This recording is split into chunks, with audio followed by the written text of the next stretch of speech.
ഓം ഓം ഓം.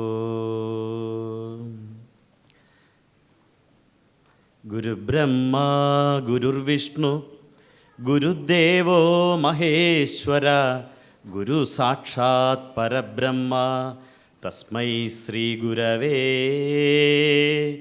നമഃ. നമദ്ദേവവൃന്ദം ലസദ്വേദകന്ദം ശിരശ്രീമദിന്ദും ശ്രിതശ്രീമുകുന്ദം ബൃഹച്ചാരുതുന്ദം സ്തുതശ്രീസനന്ദം ജഡാഹീന്ദ്രകുന്ദം ഭജേഭീഷ്ടസന്ദം. കില ദേവഗോത്രം കനദ്ധേമഗാത്രം സദാനന്ദമാത്രം മഹാഭക്തമിത്രം ശരച്ചന്ദ്രവക്ത്രം ത്രയീഭൂതപാത്രം സമസ്താർത്തിദാത്രം ഭജേ ശക്തിപുത്രം. നമദ്ദേവവൃന്ദം ലസത് വേദകന്ദം ശിരശ്രീമദിന്ദും ശ്രിതശ്രീമുകുന്ദം ബൃഹച്ചാരുതുന്ദം സ്തുതശ്രീസനന്ദം ജഡാഹീന്ദ്രകുന്ദം ഭജേഭീഷ്ടസന്ദം.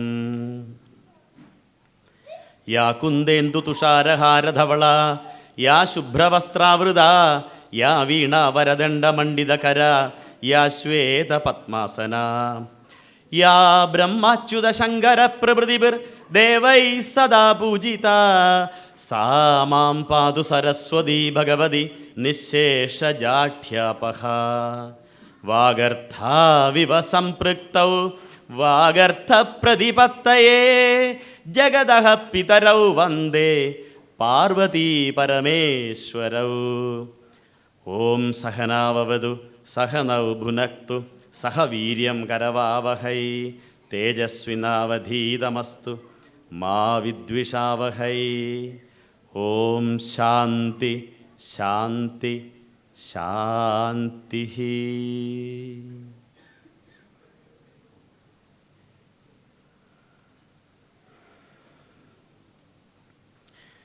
സമാരാധ്യനായ ഈ വേദിയുടെ അധ്യക്ഷൻ അബൂ ഖലീഫ യൂണിറ്റിൻ്റെ സാരഥി ശ്രീ സൂരജ് അവർകളെ, കുവൈറ്റ് സാരഥിയുടെ ബഹുമാനായ സാരഥി ശ്രീ സുരേഷ് കെ അവർകളെ, പ്രിയങ്കരനായ ജനറൽ സെക്രട്ടറി ശ്രീ സജീവ് നാരായണൻ അവർകളെ, ശ്രീ മുരുകദാസ് അവർകൾ, ശ്രീ പ്രീതിമോൻ അവർകൾ, മനു മോഹൻ അവർകൾ, ശ്രീ ജയൻ അവർകൾ, റോഷ്നി ബിജു അവർകൾ, ലത വിനോദ് അവർകൾ,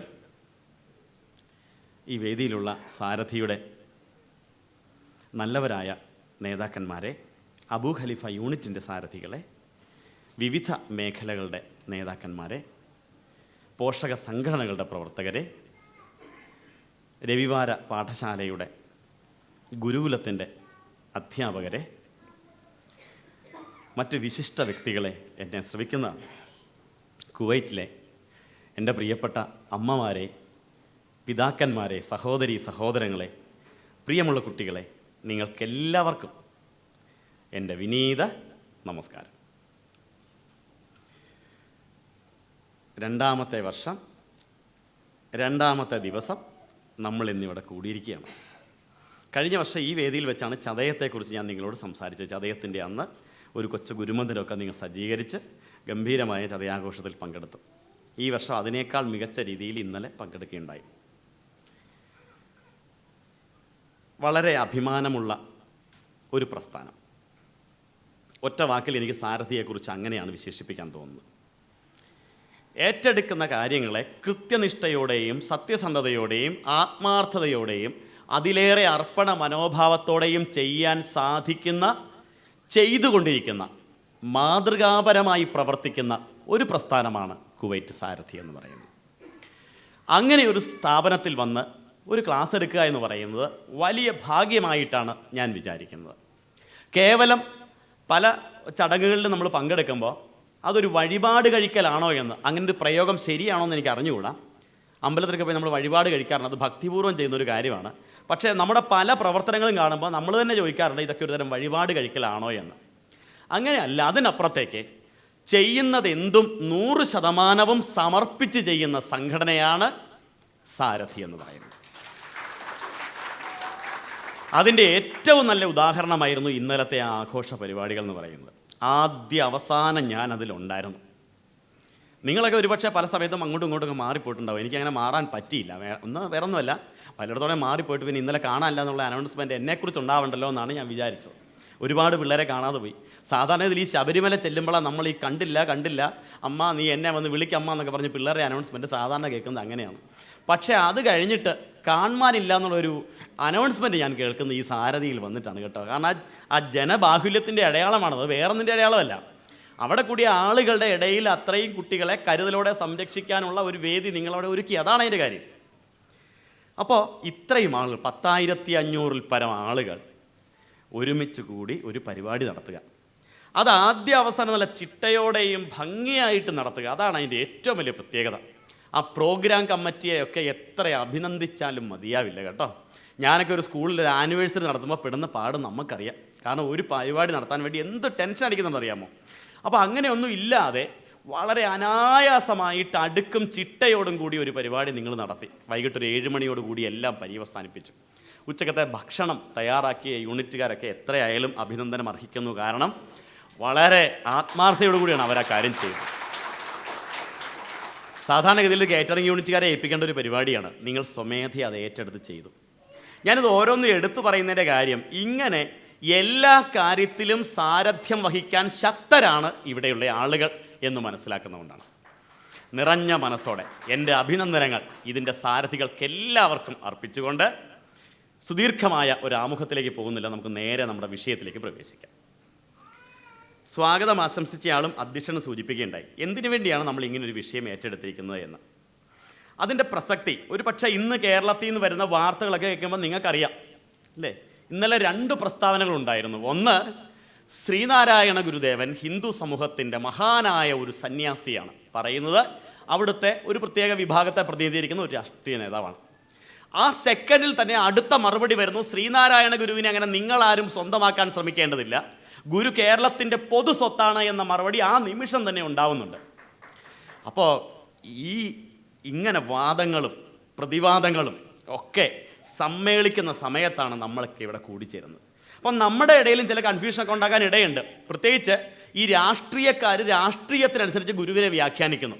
എൻ്റെ പ്രത്യയശാസ്ത്രം എന്താണോ ആ പ്രത്യയശാസ്ത്രത്തിനനുസരിച്ചാണ് ഞാൻ ഗുരുവിനെ കാണുന്നത്. ഞാൻ കഴിഞ്ഞ വർഷം പറഞ്ഞ് ഓർക്കുന്നുണ്ടോ, മഞ്ഞ കണ്ണട വെച്ച് നോക്കുന്നവൻ ഗുരുവിൻ്റെ നിറം മഞ്ഞയായിട്ട് വ്യാഖ്യാനിക്കുന്നു, അത്രയേ ഉള്ളൂ. യഥാർത്ഥത്തിൽ എന്താ ശ്രീനാരായണ ഗുരു എന്ന് പറയുന്നത്? നമ്മളൊരു മരത്തെ എടുത്ത് വയ്ക്കാന്നിരിക്കേ, ഒരു മരം എന്താണെന്ന് ചോദിച്ചാൽ ഒരു പക്ഷി പറയും അതെൻ്റെ താമസ സ്ഥലമാണ്. ഒരു വഴിയാത്രക്കാരൻ പറയും എൻ്റെ തണലാണ് മരമെന്ന് പറയുന്നത്. ഒരു പരിസ്ഥിതിവാദി പറയും ഇത് പ്രകൃതിയുടെ ഒരു കുടയാണെന്ന് പറയും. ഒരു ശാസ്ത്രജ്ഞൻ പറയും ഇത് അസാധ്യമായ സാധ്യതകളുള്ള ഒരു മരമാണെന്ന് പറയും. ഒരു ആയുർവേദ വൈദ്യൻ പറയും ഇത് അമൂല്യമായ ഔഷധ കലവറയാണെന്ന് പറയും. കൊച്ചു കുട്ടികൾ പറയും ഞങ്ങൾ ഊഞ്ഞാല് കെട്ടി കളിക്കാനുള്ള ഒരു കളി സ്ഥലമാണെന്ന് പറയും അല്ലേ. ഒരു പൂക്കാരൻ പറയും ഞങ്ങൾക്ക് പൂക്കൾ തരുന്ന ഞങ്ങളുടെ ഉപജീവന മാർഗമാണെന്ന് പറയും. ഇങ്ങനെ ഒരു വൃക്ഷത്തെ ഓരോരുത്തരും കാണുന്നത് അവനവൻ്റെ താല്പര്യത്തിനനുസരിച്ചാണ് എന്ന് കരുതി ഇതിലേതെങ്കിലും ഒന്ന് മാത്രമാണ് ശരിയാണെന്ന് പറയാൻ നമുക്ക് സാധിക്കുമോ? ഇതെല്ലാം കൂടി ചേരുന്നതിൻ്റെ എന്തോ ഒരു സത്തയാണ് വൃക്ഷമെന്ന് പറയുന്നത് പോലെ മഹാഗുരുവിനെ കേവലം ഹിന്ദു സന്യാസി, സമുദായ നേതാവ്, വിപ്ലവകാരി, സാഹിത്യകാരൻ, സാമൂഹ്യ പരിഷ്കർത്താവ് ഇങ്ങനെയെല്ലാം വിശേഷിപ്പിക്കുമ്പോൾ അവരൊക്കെ ആഗ്രഹിക്കുന്നത് ഇതാണ് ശരി എന്ന തരത്തിലാണ്. പക്ഷേ ഇതിനെല്ലാം കൂടി ചേരുന്ന ഒരാകെ തുകയാണ് ശ്രീനാരായണ ഗുരു എന്നറിയണമെങ്കിൽ നമ്മൾ ചെയ്യേണ്ടത് എന്താണ്? നമ്മുടെ ഈ മുൻവിധികളെ മാറ്റിക്കളയാൻ തയ്യാറാവണം. അതാണ്, ഈ മുൻവിധികളെ എടുത്തു കളയാൻ തയ്യാറാവണം. മുൻവിധികൾ ഇല്ലാതെ കാണണം ഗുരുവിനെ യഥാർത്ഥ രൂപത്തിൽ കാണണമെങ്കിൽ.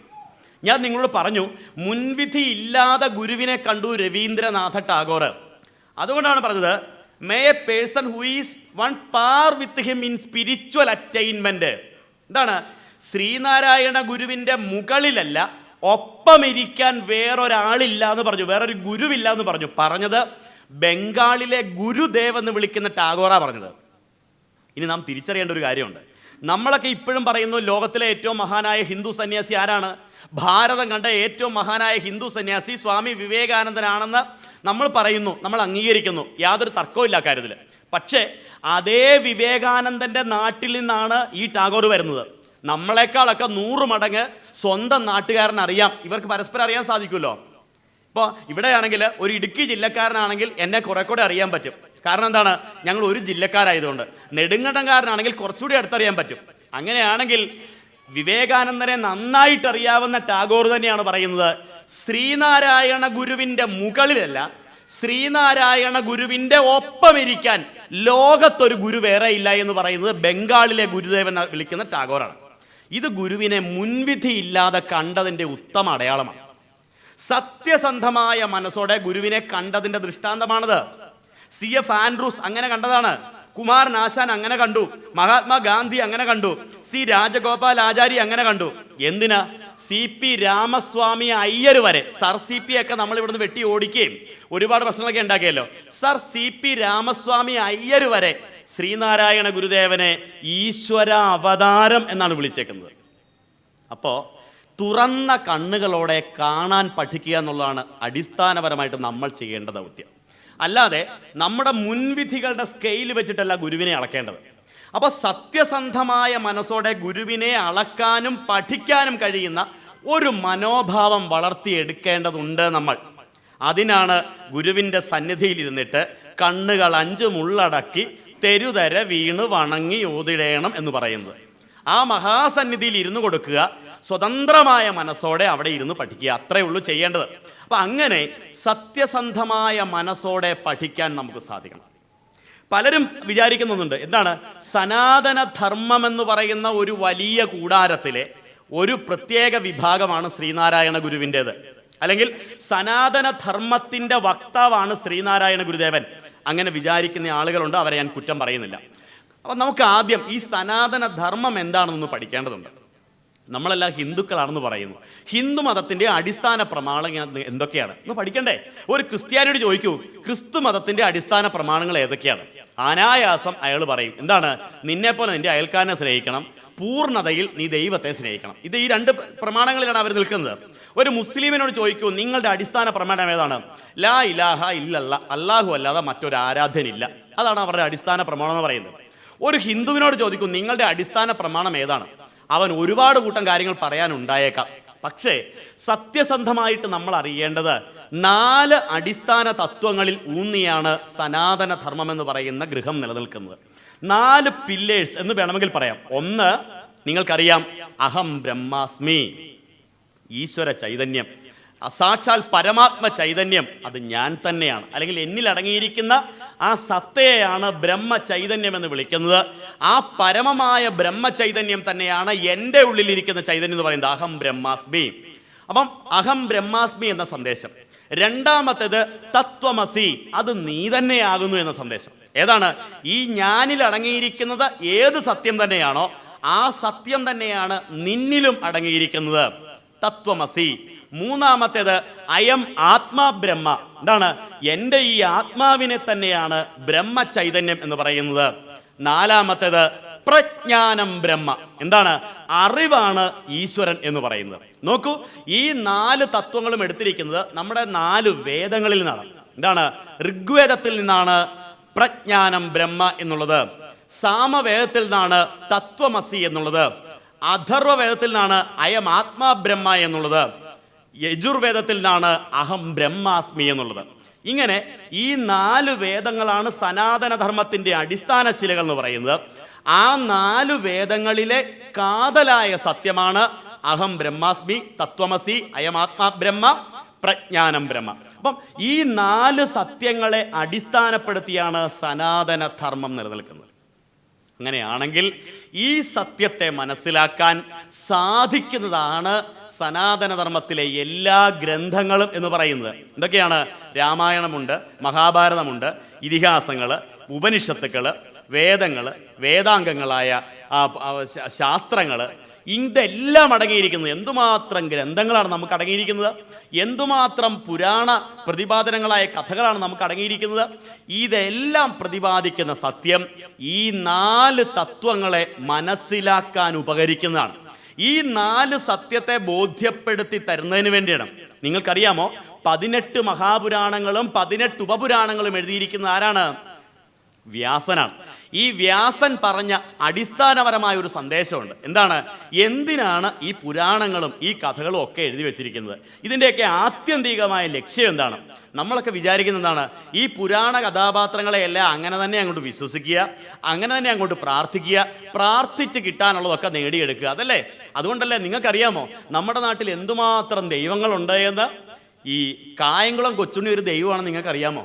ഒന്നാന്തരം കള്ളനായിരുന്ന ആ മനുഷ്യനെ കായംകുളംകാർ അവരെന്ത് ചെയ്തിരിക്കുന്നു? ഒരമ്പലത്തിലെ പ്രതിഷ്ഠാമൂർത്തിയായിട്ട് വെച്ചിരിക്കുന്നു കായംകുളം കൊച്ചുണ്ണിയെ.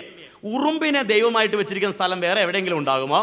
ഉറുമ്പച്ചൻ എന്നാ വിളിക്കുന്ന അമ്പലത്തിൽ ചെന്ന് കഴിഞ്ഞാൽ ആളുകളുടെ പ്രധാനപ്പെട്ട വഴിപാട് ഉറുമ്പൂട്ടെന്ന് പറഞ്ഞ ചടങ്ങാണ്.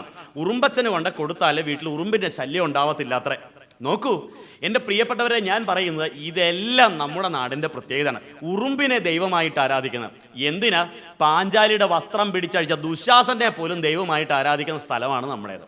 അപ്പം ഇവിടെ എല്ലാം നമ്മൾ തിരിച്ചറിയേണ്ടത്, ഇങ്ങനെയെല്ലാം ആരാധനകളും സംവിധാനങ്ങളും എല്ലാം രൂപപ്പെടുത്തി വെച്ചിരിക്കുന്ന ആ ഈശ്വര സങ്കല്പങ്ങളെ അല്ലെങ്കിൽ പുരാണ കഥാപാത്രങ്ങളെ നമ്മൾ ദൈവമായിട്ട് ആരാധിക്കുമ്പോൾ ഇതിനെ എല്ലാം സൃഷ്ടിച്ച സാക്ഷാൽ വ്യാസൻ പറയുകയാണ്, എന്തിനാണ് ഈ കഥകളെല്ലാം നിങ്ങൾക്ക് പറഞ്ഞു തരുന്നത്? എന്തിനാണ് ഈ കഥകളെല്ലാം നിങ്ങളെ പഠിപ്പിക്കുന്നത്? എന്തിനാ പഠിപ്പിക്കുന്നത്? കഥാ ഇമാസ്തേ കഥിത മഹീയസാം വിതായ ലോകേഷു യശ പരയുഷാം വിജ്ഞാന വൈരാഗ്യ വിവക്ഷയാ വിഭോ വചോ വിഭൂതിർ നതു പാരമാർത്ഥ്യം. ഇതൊന്ന് മനസ്സിലാക്കിയാൽ മതി നമ്മുടെ കൺഫ്യൂഷൻ മാറാനായിട്ട്. ചില ചോദിക്കാറില്ലേ, നിങ്ങൾക്കൊക്കെ എന്തോരം ദൈവങ്ങളാണെന്ന്? എന്തുമാത്രം ദൈവങ്ങൾ? ശരിയാന്നേ, ഈ രീതിയിലല്ലേ അമ്പലത്തിൽ എന്ന ദൈവത്തെ വെച്ചിരിക്കുന്നത്. എന്തുമാത്രം ദൈവങ്ങളെന്നാണ് ചോദിക്കുന്നത്. വ്യാസൻ പറയുന്നു, ഞാൻ ഈ കഥകളൊക്കെ നിങ്ങളോട് പറയുന്നത് എന്തിനാണ്? വിജ്ഞാന വൈരാഗ്യ വിവക്ഷയാ വിഭോ, വിജ്ഞാനമുണ്ടാകാൻ വേണ്ടിയാണ്. നിങ്ങൾക്ക് എന്തുണ്ടാവണം? ഈ കഥകളൊക്കെ കേൾക്കുമ്പോൾ നിങ്ങൾക്ക് എന്തുണ്ടാവണം? വിജ്ഞാനം ഉണ്ടാവണം. 2 വൈരാഗ്യം ഉണ്ടാവണം. എന്താ വൈരാഗ്യം എന്ന് പറഞ്ഞു കഴിഞ്ഞാൽ? ഇപ്പം തോന്നിയിട്ടുണ്ടല്ലേ പലർക്കും വൈരാഗ്യം, പരസ്പരം എൻ്റെ വൈരാഗ്യ ബുദ്ധികൾ ആരൊക്കെയാണ് എന്ന്. വൈരാഗ്യം എന്ന് പറഞ്ഞാൽ വിരക്തി എന്നാണ്. മനസ്സിലായോ? ആത്മാർത്ഥമായിട്ട് നമ്മൾ ഓരോ വാക്കിനെയും ദുർവ്യാഖ്യാനം ചെയ്ത് വ്യാഖ്യാനിക്കാൻ പഠിക്കേണ്ടതുണ്ട്. പലപ്പോഴും ഈ പഠിപ്പിക്കുന്ന ആളുകൾക്ക് അങ്ങനെ സാധിക്കാത്തതിൻ്റെ ഒരു കുഴപ്പമാണ് നമ്മൾ ഈ അമ്പലങ്ങളിലെ ഓരോ ദുരാചാരങ്ങളായിട്ട് രൂപപ്പെടാൻ കാരണം. പഠിപ്പിക്കുന്ന ആളുകൾക്ക് ഇത് ശരിയായ രൂപത്തിൽ പഠിപ്പിക്കാൻ പറ്റുന്നില്ല, ഇല്ലേ? കുമാരനാശൻ്റെ വീണപൂവ് ഒരു സാറ് പഠിപ്പിച്ച എങ്ങനെയെന്ന് അറിയാമോ? വീണപൂവ് വായിച്ചിട്ടില്ലേ നിങ്ങൾ? ഹാ പുഷ്പമേ അധിക തുങ്ക പദത്തിലെത്ര ശോഭിച്ചിടുന്നിതൊരു രാജ്ഞി കണക്കയെ നീ ശ്രീഭൂവിലസ്ഥിര അസംശയം ഇന്നു നിന്റെ ആഭൂതിയെങ്ങ് പുനരെങ്ങ് കിടപ്പിതോർത്താൽ. അതിൻ്റെ 2ാമത്തെ ഖണ്ഡിക അറിയാമോ നിങ്ങൾക്ക്? ലാളിച്ചു പെറ്റലത അൻപൊടു ശൈശവത്തിൽ പാലിച്ചു പല്ലവപുടങ്ങളിൽ വെച്ച് നിന്നെ ആലോലവായു ചെറുതൊട്ടിലുമാട്ടി താരാട്ടാലാപമാർന്നു മലരേ ദലമർമരങ്ങൾ. ആശാൻ പറയാ, പൂവിനോട് പറയാ, എന്താണ്? ലാളിച്ചു പെറ്റ ലത അൻപൊടു ശൈശവത്തിൽ പാലിച്ചു. ലത എന്ന് വെച്ചാൽ ലത അറിയാമല്ലോ. അപ്പൊ സാറിന് ഇത് കൃത്യമായിട്ട് പിടികിട്ടില്ല. സാർ എന്താ പറഞ്ഞോ? സാർ ഇത് ലാളിച്ചു പെറ്റ ലത അൻപൊടു ശൈശവത്തിൽ. അപ്പൊ പിള്ളേരെ നേരാണോ പഠിപ്പിക്കണമല്ലോ.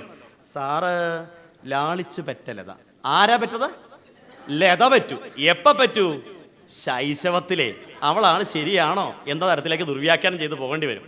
അപ്പം വൈരാഗ്യം എന്ന് പറഞ്ഞാൽ വിരക്തിയാണ് എല്ലാത്തിൽ നിന്നും. ഇതല്ല സത്യം, ഇതല്ല സത്യം, ഇതിനപ്പുറത്തൊരു വലിയ സത്യമുണ്ട് എന്ന ബോധ്യത്തിലേക്ക് ഉയരാൻ നമുക്ക് സാധിക്കണം. അപ്പോൾ ഇവിടെ പറയുകയാണ്, വിജ്ഞാനവും വൈരാഗ്യവും ഉണ്ടാകുന്നതിന് വേണ്ടിയാണ് ഞാൻ ഈ കഥകളെല്ലാം പറഞ്ഞേക്കുന്നത്. എന്നിട്ട് വ്യാസൻ അടിസ്ഥാനപരമായി പറയാ, നതു പാരമാർത്ഥ്യം, ഇതൊന്നും പരമാർത്ഥത്തിലുള്ളതാണെന്ന് നിങ്ങൾ വിചാരിച്ചേക്കല്ലേ എന്ന്. പിടികിട്ടിയ? ഇതൊന്നും യഥാർത്ഥത്തിൽ ഉള്ളതാണെന്ന് നിങ്ങൾ വിചാരിച്ചേക്കരുതെന്ന്. അതായത് നമുക്ക് എന്തുമാത്രം കഥകളുണ്ട്, എന്തുമാത്രം കാര്യങ്ങളുണ്ട്, ഇതൊന്നും യഥാർത്ഥത്തിൽ സംഭവിച്ചതാണെന്ന് നിങ്ങൾ സങ്കല്പിച്ചേക്കരുത്. ഇതിൻ്റെ എല്ലാം ലക്ഷ്യം എന്ന് പറയുന്നത്, ഇപ്പോൾ കൊച്ചുകുട്ടികളോട് നമ്മൾ അമ്മുമ്മയുടെ അപ്പൂപ്പൻ്റെയും കഥകൾ പറയും, മായാവിയുടെ കഥകൾ പറയും, ഇല്ല ഡിങ്കൻ്റെ കഥകൾ പറയും. നാളത്തെ പിള്ളേർ പറയുകയാണ് ഇതെല്ലാം പണ്ടെന്നോ ജീവിച്ചിരുന്ന യഥാർത്ഥ സങ്കല്പങ്ങളാണെന്ന് പറയുന്ന പോലെയുള്ളൂ. ഇതൊക്കെ കഥകൾ മാത്രമാണ്. അപ്പോൾ ഈ കഥകളുടെ ഉള്ളിലുള്ള സത്യം എന്ന് പറയുന്നത് എന്താണ്? ഞാൻ തന്നെയാണ് ഈശ്വര സങ്കല്പം എന്ന് പറയുന്നത്. ആ ഈശ്വരൻ എന്ന് പറയുന്നത് പ്രപഞ്ചം എല്ലായിടത്തും നിറഞ്ഞു നിൽക്കുന്ന ഒന്നാണ്. അത് ബോധമാണ്, അല്ലെങ്കിൽ അറിവാണ്. അത് തന്നെയാണ് നിങ്ങൾ എല്ലാവരും എന്ന് പറയുന്നത്. ഏകം സത് വിപ്ര ബഹുധാ വദന്തി, സത്യം ഒന്നു മാത്രമേ ഉള്ളൂ. ആ ഒരൊറ്റ സത്യത്തിലേക്കാണ് നമ്മൾ എല്ലാവരും യാത്ര ചെയ്തുകൊണ്ടിരിക്കുന്നത്. നിങ്ങളൊക്കെ പ്രാർത്ഥിക്കാറില്ലേ? ശ്രീ ബുദ്ധൻ, ഭഗവാൻ ക്രിസ്തു, അല്ലാ, ശ്രീ പരമേശ്വര, ശ്രീകൃഷ്ണനും നീ പേരോതി അങ്ങയെ വാഴ്ത്തുന്നു നാട്ടുകാർ എന്നൊക്കെ പറയാറില്ലേ? എല്ലാം ഒരൊറ്റ സത്യത്തിലേക്കുള്ള യാത്രയാണ് എന്ന് ബോധിപ്പിക്കലാണ് ഈ തത്വങ്ങളുടെ എല്ലാം ഉള്ളിലിരിക്കുന്ന സത്ത എന്ന് പറയുന്നത്. പക്ഷെ നമ്മൾ മനസ്സിലാക്കുന്നത് എന്താണ്? നമ്മൾ മനസ്സിലാക്കുന്നത് ഇതെല്ലാം വിഭിന്നങ്ങളായ തരത്തിൽ പ്രത്യേകം അമ്പലങ്ങൾ ഉണ്ടാക്കി പ്രത്യേകം പൂജകളും സംവിധാനങ്ങളും ഒക്കെ ചെയ്യുന്നു. യഥാർത്ഥത്തിൽ എൻ്റെ പ്രിയപ്പെട്ടവരെ, നമ്മുടെ ക്ഷേത്രങ്ങളിലാണല്ലോ സനാതന ധർമ്മത്തിൻ്റെ കാവലേൽപ്പിച്ചിരിക്കുന്നത് നമ്മുടെ അമ്പലങ്ങളെയാണ്. ആ ക്ഷേത്രങ്ങളെ നേരാവണ്ണം പഠിച്ചാൽ മതി ഈ ധർമ്മത്തെ നമുക്ക് മനസ്സിലാക്കാൻ സാധിക്കും.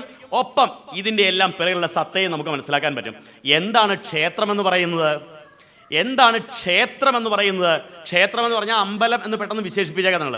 ക്ഷേത്രം എന്ന വാക്കിൻ്റെ അർത്ഥം ക്ഷയാത് ത്രായതേ ഇതി ക്ഷേത്ര എന്നാണ്.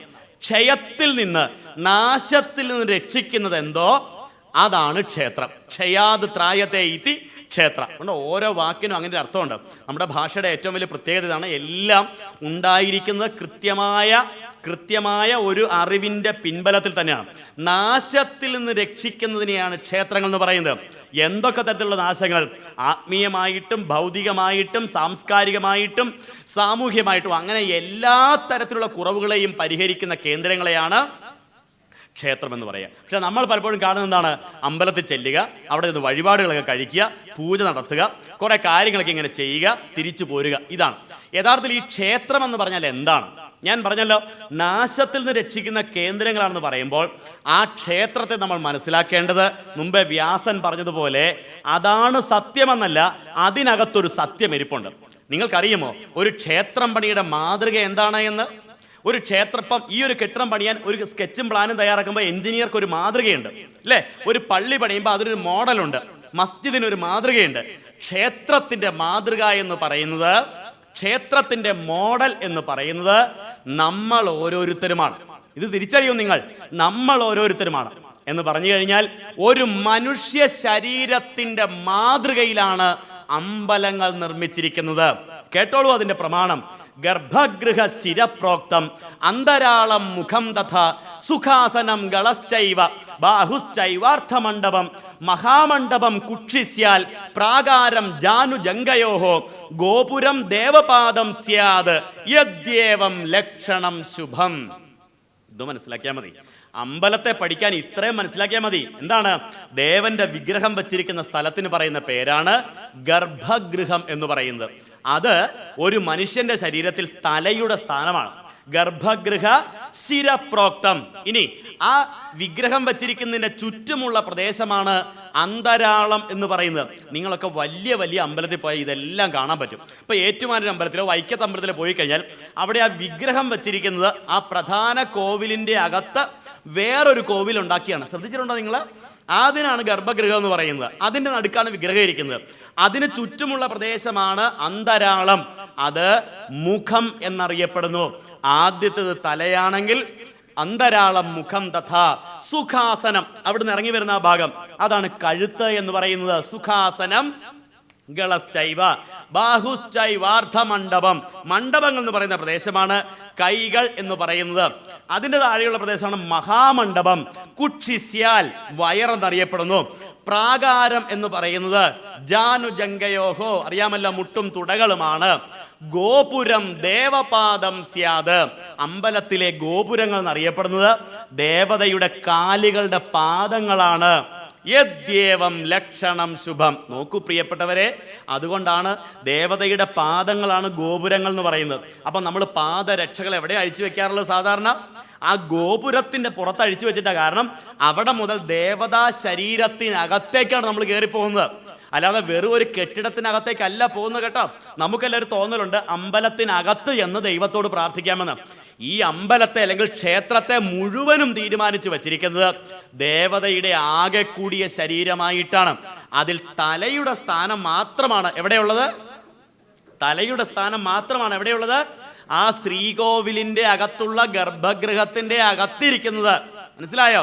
അപ്പൊ ഇങ്ങനെ ഒരു മനുഷ്യ ശരീരത്തെ, അതായത് നിവർന്നു കിടക്കുന്ന ഒരു മനുഷ്യ ശരീരത്തിന്റെ മാതൃകയിലാണ് അമ്പലങ്ങൾ നിർമ്മിച്ചിരിക്കുന്നത്. എന്തിനു വേണ്ടിയാണ്? അതുകൊണ്ടാണ് ഭഗവാൻ പറയുന്നത് ഇദം ശരീരം കൗന്ദേയ ക്ഷേത്രം ഇത്യഭിധീയതേ. അല്ലയോ അർജുന, നീ മനസ്സിലാക്കിക്കോ, ഇതാണ് ദേവാലയം, ക്ഷേത്രം എന്ന് പറയുന്നത്. ദേഹോ ദേവാലയ പ്രോക്തോ ജീവോ ദേവസദാശിവ. ദേഹം തന്നെയാണ് ദേവാലയം എന്ന് പറയുന്നത്. ദേഹം തന്നെയാണ് ദേവാലയം എന്ന് പറയുന്നത്. ഒരു വളരെ പഴയൊരു പാട്ടുണ്ടല്ലോ, ഈശ്വരനെ തേടി ഞാൻ നടന്നു, കടലുകൾ കടന്നു ഞാൻ തിരഞ്ഞു, അവിടെയുമില്ലിവിടെയുമില്ലീശ്വരൻ, വിജനമായ ഭൂവിലുമില്ലീശ്വരൻ. വളരെ പഴയൊരു ഭക്തിഗാനമാണ്. അതിൻ്റെ അവസാനം പറയുന്നുണ്ട്, എവിടെ പോയിട്ടാ പിന്നെ ഞാൻ ആ ഈശ്വരനെ കണ്ടത്? അവസാനം എന്നിലേക്ക് ഞാൻ തിരിഞ്ഞു, ഹൃദയത്തിലേക്ക് ഞാൻ കടന്നു, അവിടമാണ് ഈശ്വരൻ്റെ വാസം, സ്നേഹമാണ് ഈശ്വരൻ്റെ രൂപം. ഈ സത്യം തന്നെയാണ് ഓരോ അമ്പലങ്ങളും നമ്മളെ പഠിപ്പിക്കുന്നത്, ഓരോ ക്ഷേത്രങ്ങളും നമ്മളെ പഠിപ്പിക്കുന്നത് ഈ ഒരു വലിയ സത്യത്തെയാണ്. അപ്പോൾ ഒരു മനുഷ്യ ശരീരത്തിൻ്റെ അതേ മാതൃകയിൽ ഒരമ്പലം വെച്ചിട്ട് പറയുകയാണ്, ഇതിനകത്തിരിക്കുന്ന ആ ആത്മചൈതന്യമുണ്ടല്ലോ, ആ വിഗ്രഹം, അത് തന്നെയാണ് നിന്റെ പ്രാണൻ എന്ന് പറയുന്നത്. ആ പ്രാണൻ ഉണ്ടായത് ആ ഈശ്വരൻ്റെ ഭാഗമായതുകൊണ്ടാണ് എന്ന് നമ്മളെ പഠിപ്പിക്കുകയാണ്. അതുകൊണ്ടാണ് അമ്പലത്തിൽ ചെന്ന് ദീപാരാധനയ്ക്ക് നട തുറന്ന് കൈ കൂപ്പുമ്പോൾ നമ്മൾ അറിയാതെ ഉള്ളിലേക്കൊന്ന് നമസ്കരിക്കും, ഇങ്ങനെ അകത്തേക്കൊന്ന് കുനിയും, അല്ലേ? എന്ന് വെച്ചാൽ ആ ഇരിക്കുന്ന ഈശ്വര ചൈതന്യം എൻ്റെ ഉള്ളിലിരിക്കുന്ന സത്യം തന്നെയാണെന്ന് സ്വയം അനുഭവിച്ചറിയുന്ന ഒരു മുഹൂർത്തമാണ് ഞാൻ പറഞ്ഞത്. ഓരോ അമ്പലങ്ങളും സനാതനധർമ്മത്തിൻ്റെ കാവൽക്കാരായിട്ട് നിൽക്കുന്നത് ഈ ഒരു തത്വത്തെ നമുക്ക് പഠിപ്പിച്ചു തരാൻ വേണ്ടിയിട്ടാണ്. പക്ഷെ അത് പഠിപ്പിച്ചു തരാനുള്ള സംവിധാനം ഇന്നുണ്ടോ? ഇല്ല. പൂജാരിമാർ പറയുന്നത്, നിങ്ങൾ ഇവിടെ വന്ന് വേണ്ടത്ര വഴിപാടുകളും പൂജകളും ഒക്കെ ചെയ്താൽ നിങ്ങൾ തരുന്ന പൈസയ്ക്കനുസരിച്ച്, നിങ്ങളുടെ വഴിപാടിൻ്റെ നിരക്കിനനുസരിച്ച് നിങ്ങളെ അനുഗ്രഹിക്കുക എന്നുള്ള തരത്തിലേക്ക് ഒരു കച്ചവട കേന്ദ്രമായിട്ട് ക്ഷേത്രങ്ങൾ അധപ്പതിച്ചു പോയതിൻ്റെ കുഴപ്പമാണ് സനാതനധർമ്മത്തിൽ പിന്നീടുണ്ടായ അപജയങ്ങളുടെ കാരണം എന്ന് പറയുന്നത്. അത് ജാതിയുടെ പേരിലായി, ചില ജാതിക്കാർക്ക് മാത്രമുള്ളതായി പൂജ എന്ന് പറയുന്നത്. ഇങ്ങനെ ഓരോന്നിനെയും ജാതിയുടെയും ഉപജാതിയുടെയും കണ്ണിലൂടെ കാണാൻ തുടങ്ങിയപ്പോൾ ഈ ധർമ്മത്തിന് ക്ഷയം സംഭവിച്ചു. എപ്പോഴൊക്കെയാണോ ഈ ധർമ്മത്തിന് ക്ഷയം സംഭവിക്കുന്നത്, അപ്പോഴെല്ലാം ധർമ്മത്തെ രക്ഷിക്കുവാൻ വേണ്ടി അവതാരങ്ങൾ വന്നിട്ടുണ്ട്. അങ്ങനെയാണെങ്കിൽ ഈ ധർമ്മ സംരക്ഷണത്തിന് വേണ്ടി വന്ന അവതാര പരമ്പരയിൽ, അല്ലെങ്കിൽ ധർമ്മത്തെ നിലനിർത്തുവാനും അധർമ്മത്തെ ഇല്ലാതാക്കുവാനും വേണ്ടി വന്ന അവതാര പരമ്പരയിലാണ് ശ്രീനാരായണ ഗുരുദേവൻ നിലനിൽക്കുന്നത്. ആ മഹാഗുരു ചെയ്തതെന്താണ്? ആദ്യം ഈ ക്ഷേത്രങ്ങളെ ബാധിച്ചിരിക്കുന്ന ഈ ക്ഷേത്രങ്ങളുടെ കുറവുകളെ പരിഹരിക്കുക. അത് തന്നെയാണ് ചെയ്തത്. നമുക്ക് നാട്ടിലെമ്പാടും അമ്പലങ്ങളുണ്ടല്ലോ, പക്ഷെ ഈ അമ്പലങ്ങളെല്ലാം അനാചാരങ്ങളുടെ കേന്ദ്രങ്ങളായി മാറിയപ്പോൾ, ശരിയല്ലാത്തതാണ് ക്ഷേത്രങ്ങളിൽ നടക്കുന്നത് എന്ന് കണ്ടപ്പോൾ ഗുരു ചെയ്തത് അതിലേക്ക് ശരിയെ കാണിച്ചു കൊടുക്കുക എന്നുള്ളതാണ്. ഓരോ ക്ഷേത്രങ്ങളും അതിൻ്റെ യഥാർത്ഥ സത്തയെ കാണിച്ചു കൊടുക്കുക. നിങ്ങൾക്കറിയാമല്ലോ, അരുവിപ്പുറത്തെ ശിവക്ഷേത്രം ഭഗവാൻ ആദ്യമായിട്ടുണ്ടാക്കിയതാണ്. രണ്ടാമത് ഗുരു ചെയ്തത് എന്താണ്? കുളത്തൂർ കോലത്തുകര എന്ന് പറയുന്ന സ്ഥലത്ത് ഒരു അമ്പലമുണ്ട്. ഈ അമ്പലത്തിലെ ആളുകൾക്ക് ഭദ്രകാളിയാണ് പൂജാമൂർത്തി എന്ന് പറയുന്നത്. ഭദ്രകാളിക്ക് വേണ്ടത് ചോരയും ബലിയും ഒക്കെയാണ്. അപ്പൊ ഗുരു പറഞ്ഞു, ഇത് ചെയ്യരുത്. കുളത്തൂർ തിരുവനന്തപുരംകാരുണ്ടെങ്കിൽ നിങ്ങൾക്കറിയാം, ഇല്ലെങ്കിൽ തിരുവനന്തപുരത്ത് പോകുമ്പോൾ നിങ്ങൾ ആ അമ്പലത്തിലൊന്നും ചെല്ലണം കേട്ടോ.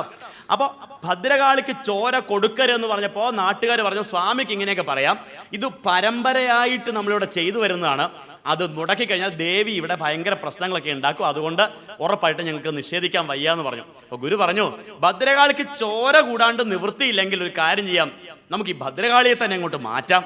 നാട്ടുകാരെ അന്തം വിട്ടു, എൻ്റെ സ്വാമി എന്താ ഈ പറയുന്നത്? നാളെ വസൂരി വന്ന് നാട് നശിക്കത്തില്ലേ? ഗുരു പറഞ്ഞു, ഞാനത് ഏറ്റെടുത്തോളാം, നിങ്ങൾ എൻ്റെ കൂടെ നിന്നാൽ മതിയെന്ന് പറഞ്ഞു. അങ്ങനെ ഉൽപ്പതിഷ്ണുക്കളായ കുറേ ആളുകൾ കൂടെ നിന്നു. ഒരു സുപ്രഭാതത്തിൽ ഗുരുദേവനും ശിഷ്യന്മാരും അവിടെ എത്തിച്ചേർന്നു. ഒരു നല്ല തടിയന്മാരായ ഒരു 5-6 ചെറുപ്പക്കാരെ വിളിച്ചിട്ട് പറഞ്ഞു, ദേ പോയി ആ ഭദ്രകാളി ഇങ്ങ് എടുക്കാൻ പറഞ്ഞു. ഭദ്രകാളി 6 പേര് പിടിച്ചിട്ട് അനങ്ങുന്നില്ല. അനങ്ങാതെ വന്നപ്പോൾ ഗുരുദേവൻ ഒറ്റയ്ക്ക് അങ്ങോട്ട് കയറിയിട്ട് ഒരിത്തിരി പൂവെടുത്ത് നമസ്കരിച്ച് വെച്ചിട്ട് 6 പേര് പിടിച്ചിട്ട് അനങ്ങാത്ത ഭദ്രകാളിയെ ഇടത് കൈ കൊണ്ട് നിഷ്പ്രയാസം പൊക്കിയെടുത്ത് അങ്ങോട്ട് വെച്ചു കൊടുത്തു. എന്നിട്ട് അവിടെ മാറ്റിയിട്ട് പാടീര വരപുഷ്പ കർപ്പൂര ധൂപങ്ങൾ ഉപയോഗിച്ച സാത്വിക ആരാധനാമൂർത്തിയായ ശിവനെ പ്രതിഷ്ഠിച്ചു ഗുരുദേവൻ. എന്ന് വെച്ചാൽ ഒരു തെറ്റിനെ തിരുത്തി കാണിച്ചു കൊടുത്തു. മണ്ണന്തല എന്ന് പറയുന്ന സ്ഥലത്ത് ഒരുപാട് വിഗ്രഹങ്ങൾ ഉണ്ടായിരുന്നു. സ്വാമി എന്താ ചെയ്തത്? ഇതെല്ലാം കൂടെ കൂട്ടി ഒരു ചാക്കിൽ കെട്ടിയെടുത്തിട്ട് നേരെ പുഴയിൽ കൊണ്ട് തട്ടുക ചെയ്തത്. എന്നിട്ടാണ് അവിടെ മണ്ണന്തല ദേവി എന്ന് പറയുന്ന ഭഗവതിയെ പ്രതിഷ്ഠിച്ച് നൽകിയത്. കോട്ടാർ എന്ന് പറയുന്ന സ്ഥലത്ത് ഒരുപാട് വിഗ്രഹങ്ങൾ ഉണ്ടായിരുന്നു. അതെല്ലാം എടുത്ത് തട്ടി ഉടച്ച് കളഞ്ഞിട്ടാണ് അവിടെ ഗണപതിയെ പ്രതിഷ്ഠിച്ചു കൊടുക്കുന്നത്. നോക്കൂ പ്രിയപ്പെട്ടവരെ, എപ്പോഴൊക്കെയാണോ തെറ്റുണ്ടാവുന്നത് ആ തെറ്റിനെ തിരുത്തുക എന്നുള്ളതായിരുന്നു ഗുരുവിന്റെ ദൗത്യം. അതാണ് അവതാരങ്ങളുടെ ലക്ഷണം എന്ന് പറയുന്നത്. അങ്ങനെ ക്ഷേത്രങ്ങൾക്ക് സംഭവിച്ച അപജയത്തെ തിരുത്തി. ഒപ്പം എന്താ ചെയ്യുന്നത്? ഓരോ ക്ഷേത്രങ്ങളും നമുക്ക് തരുന്ന പ്രയോജനങ്ങൾ ഇല്ലേ, ഈ ക്ഷേത്രങ്ങൾ കൊണ്ട് കുഴപ്പം മാത്രമേ ഉള്ളൂ, ഒരുപാട് പ്രയോജനങ്ങളുണ്ട്. അത് തികച്ചും ശാസ്ത്രീയമായ അടിത്തറയുള്ളതാണ്. ആ ശാസ്ത്രീയ അടിത്തറയുള്ള നന്മകളെ സ്വീകരിക്കാനും ഗുരുദേവൻ പഠിപ്പിച്ചു. നിങ്ങൾക്കറിയാമല്ലോ, കുദ്രോളി ഗോകർണനാഥ ക്ഷേത്രം, കോഴിക്കോട് ശ്രീകണ്ഠേശ്വര ക്ഷേത്രം, തലശ്ശേരി ജഗന്നാഥ ക്ഷേത്രം, ഇങ്ങനെ ഒരുപാട് ക്ഷേത്രങ്ങൾ ഗുരുദേവൻ വെച്ചിട്ടുണ്ട്. ഈ അമ്പലങ്ങൾ കൊണ്ടെല്ലാം അതിൻ്റെതായ പ്രയോജനങ്ങളുമുണ്ട്. എന്തൊക്കെ പ്രയോജനങ്ങൾ? സയൻസ് പഠിക്കുന്നവർക്കറിയാം. നിങ്ങൾ ആ അമ്പലത്തിലേക്ക് നോക്കിയ സാധാരണഗതിയിൽ നിറഞ്ഞു കത്തുന്ന നിലവിളക്കിന്റെ മുമ്പിലാണ് വിഗ്രഹം വെച്ചിരിക്കുന്നത് അല്ലേ? ഒരുപാട് നിലവിളക്ക് അവിടെ കത്തിച്ചു വെച്ചിട്ടുണ്ട്. ഇതെന്തിനാ ഇത്രയും വിളക്ക്? ഒരു വിളക്കോ രണ്ട് വിളക്കോ കത്തിച്ചു വെച്ചാൽ പോരെ? വെട്ടം കിട്ടാൻ വേണ്ടിയാണെങ്കിൽ നല്ലൊരു ബൾബ് ഇട്ടാൽ പോരെ? ശ്രീകോവിലിന്റെ അകത്ത് ഇത്രയും വിളക്ക് വെക്കേണ്ട കാര്യം എന്താണെന്ന് ചിന്തിച്ചേക്കാം. നിറഞ്ഞു കത്തുന്ന നിലവിളക്കിന്റെ വെളിച്ചത്തിനൊരു പ്രത്യേകതയുണ്ട്. വളരെ ശാന്തമായ തരത്തിൽ പ്രകാശ ഊർജത്തെ വിഗ്രഹത്തിലേക്ക് കൊടുക്കുകയാണ് അവിടെ ചെയ്യുന്നത്. മനസ്സിലായോ? പ്രകാശ ഊർജം, ലൈറ്റ് എനർജി എന്ന് വേണമെങ്കിൽ പറയാം, അതിനെ വിഗ്രഹത്തിലേക്ക് കൊടുക്കാനുള്ള ശ്രമമാണ് ഈ നിലവിളക്കിന്റെ വെളിച്ചത്തിലൂടെ നടന്നുകൊണ്ടിരിക്കുന്നത്. അപ്പോൾ പ്രകാശ ഊർജം. പിന്നെയോ ആ വിളക്കിന് ഒരല്പം ചൂടുമുണ്ടാവും. താപ ഊർജം വിഗ്രഹത്തിലേക്ക് നിറയ്ക്കുകയാണ് ശരിക്കും ചെയ്യുന്നത്. മൂന്നാമത്തത്, വിഗ്രഹത്തിൽ അർച്ചിക്കുന്ന പൂക്കൾ എങ്ങനെയുള്ളതാണ്? ഓർക്കിഡിന്റെയും ആന്തൂറിയത്തിന്റെയും പൂക്കളാണോ ശാന്തിക്കാർ പൂജയ്ക്ക് ഉപയോഗിക്കുന്നത്? അല്ല, തീർച്ചയായിട്ടും 100% ആയുർവേദിക്കായിട്ടുള്ള ചെടികളുടെ ഇലകളും പൂക്കളുമാണ് അമ്പലങ്ങളിൽ ഉപയോഗിക്കുന്നത്. ആയുർവേദപരമായ പിൻബലമുള്ള ചെടികളുടെ ഇലകളും പൂക്കളും. ശരിയല്ലേ? പണ്ടൊക്കെ എല്ലാ വീട്ടിലും അത് വളർത്തിയിരുന്നു. നമ്മുടെയൊക്കെ വീടിന്റെ മുറ്റത്ത് ഒരു തുളസി തറ കെട്ടി ഉണ്ടാക്കി അതിലൊരു തുളസി ചെടി നട്ടുപിടിപ്പിക്കും. എന്നിട്ട് അതിനൊരു പൂജയും വിളക്കും ഒക്കെ കൊടുക്കും. യഥാർത്ഥത്തിൽ എന്തിനാ ഇത്?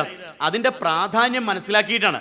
അപ്പോൾ ഈ തുളസി ചെടിയുടെ ഇല എവിടെ ഉണ്ടെങ്കിൽ, കൊച്ചു കുട്ടികൾ വീട്ടിലുണ്ടെങ്കിൽ അവർ ചിലപ്പോൾ വൈകിട്ടൊക്കെ കിടന്ന് പിള്ളേർ വലിയ വായിൽ കരയും. വയറ്റുവേനൊക്കെ എടുത്ത് കരയുമ്പോൾ അമ്മമാർ എന്താ ചെയ്യുക?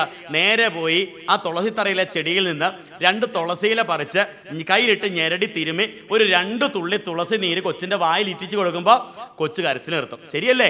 ഇന്നിപ്പോൾ അമ്മച്ചിമാരുടെ വീട്ടിൽ ഇതൊന്നും ഇല്ലാത്ത കൊണ്ട് അമ്മച്ചിമാർ എന്ത് ചെയ്യുന്നു? പണ്ട് അമ്മച്ചി അന്നുള്ള ചെടിയുടെ കൊടുത്ത് ഇന്നിപ്പോൾ ഒരു കാര്യം ചെയ്യാം, ഇച്ചിരി ഓർക്കിഡിന്റെ ഇല പറിച്ച് കൊടുത്തേക്കാൻ നേരത്തെ 2 ഓർക്കിഡിന്റെ ഇല പറിച്ച് തിരുമ്മി കൊടുത്താൽ ഒരു കാര്യം ഞാൻ ഉറപ്പ് പറയാം, പിന്നെ ഒരിക്കൽ കൂടി കൊച്ചു കരയാൻ ഇടവരത്തില്ല. കരച്ചിൽ അങ്ങ് തീർന്നു കിട്ടുക എന്നേക്കുമായിട്ട്.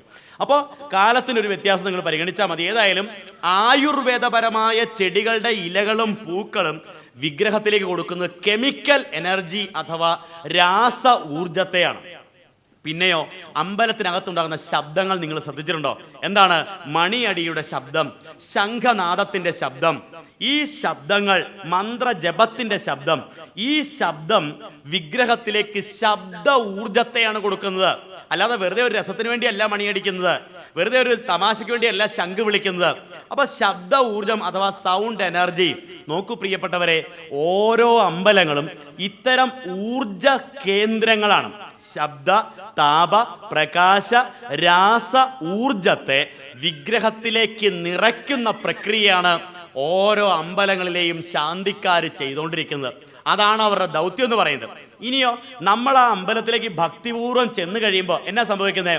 നമ്മുടെ കണ്ണുകൾ ആദ്യം ആ വിഗ്രഹത്തിലേക്ക് നോക്കുമ്പോൾ ഇങ്ങനെ നിറഞ്ഞു കത്തുന്ന സർവ്വദീപങ്ങളുടെയും നടുക്കിങ്ങനെ ഇരിക്കുന്ന ചൈതന്യമൂർത്തിയായ ഭഗവാന്റെ വിഗ്രഹം നമ്മൾ കാണുമ്പോൾ നമ്മുടെ കണ്ണുകളിലൂടെ ആ പ്രകാശ ഊർജം നമ്മളിലേക്ക് എത്തിച്ചേരുന്നു.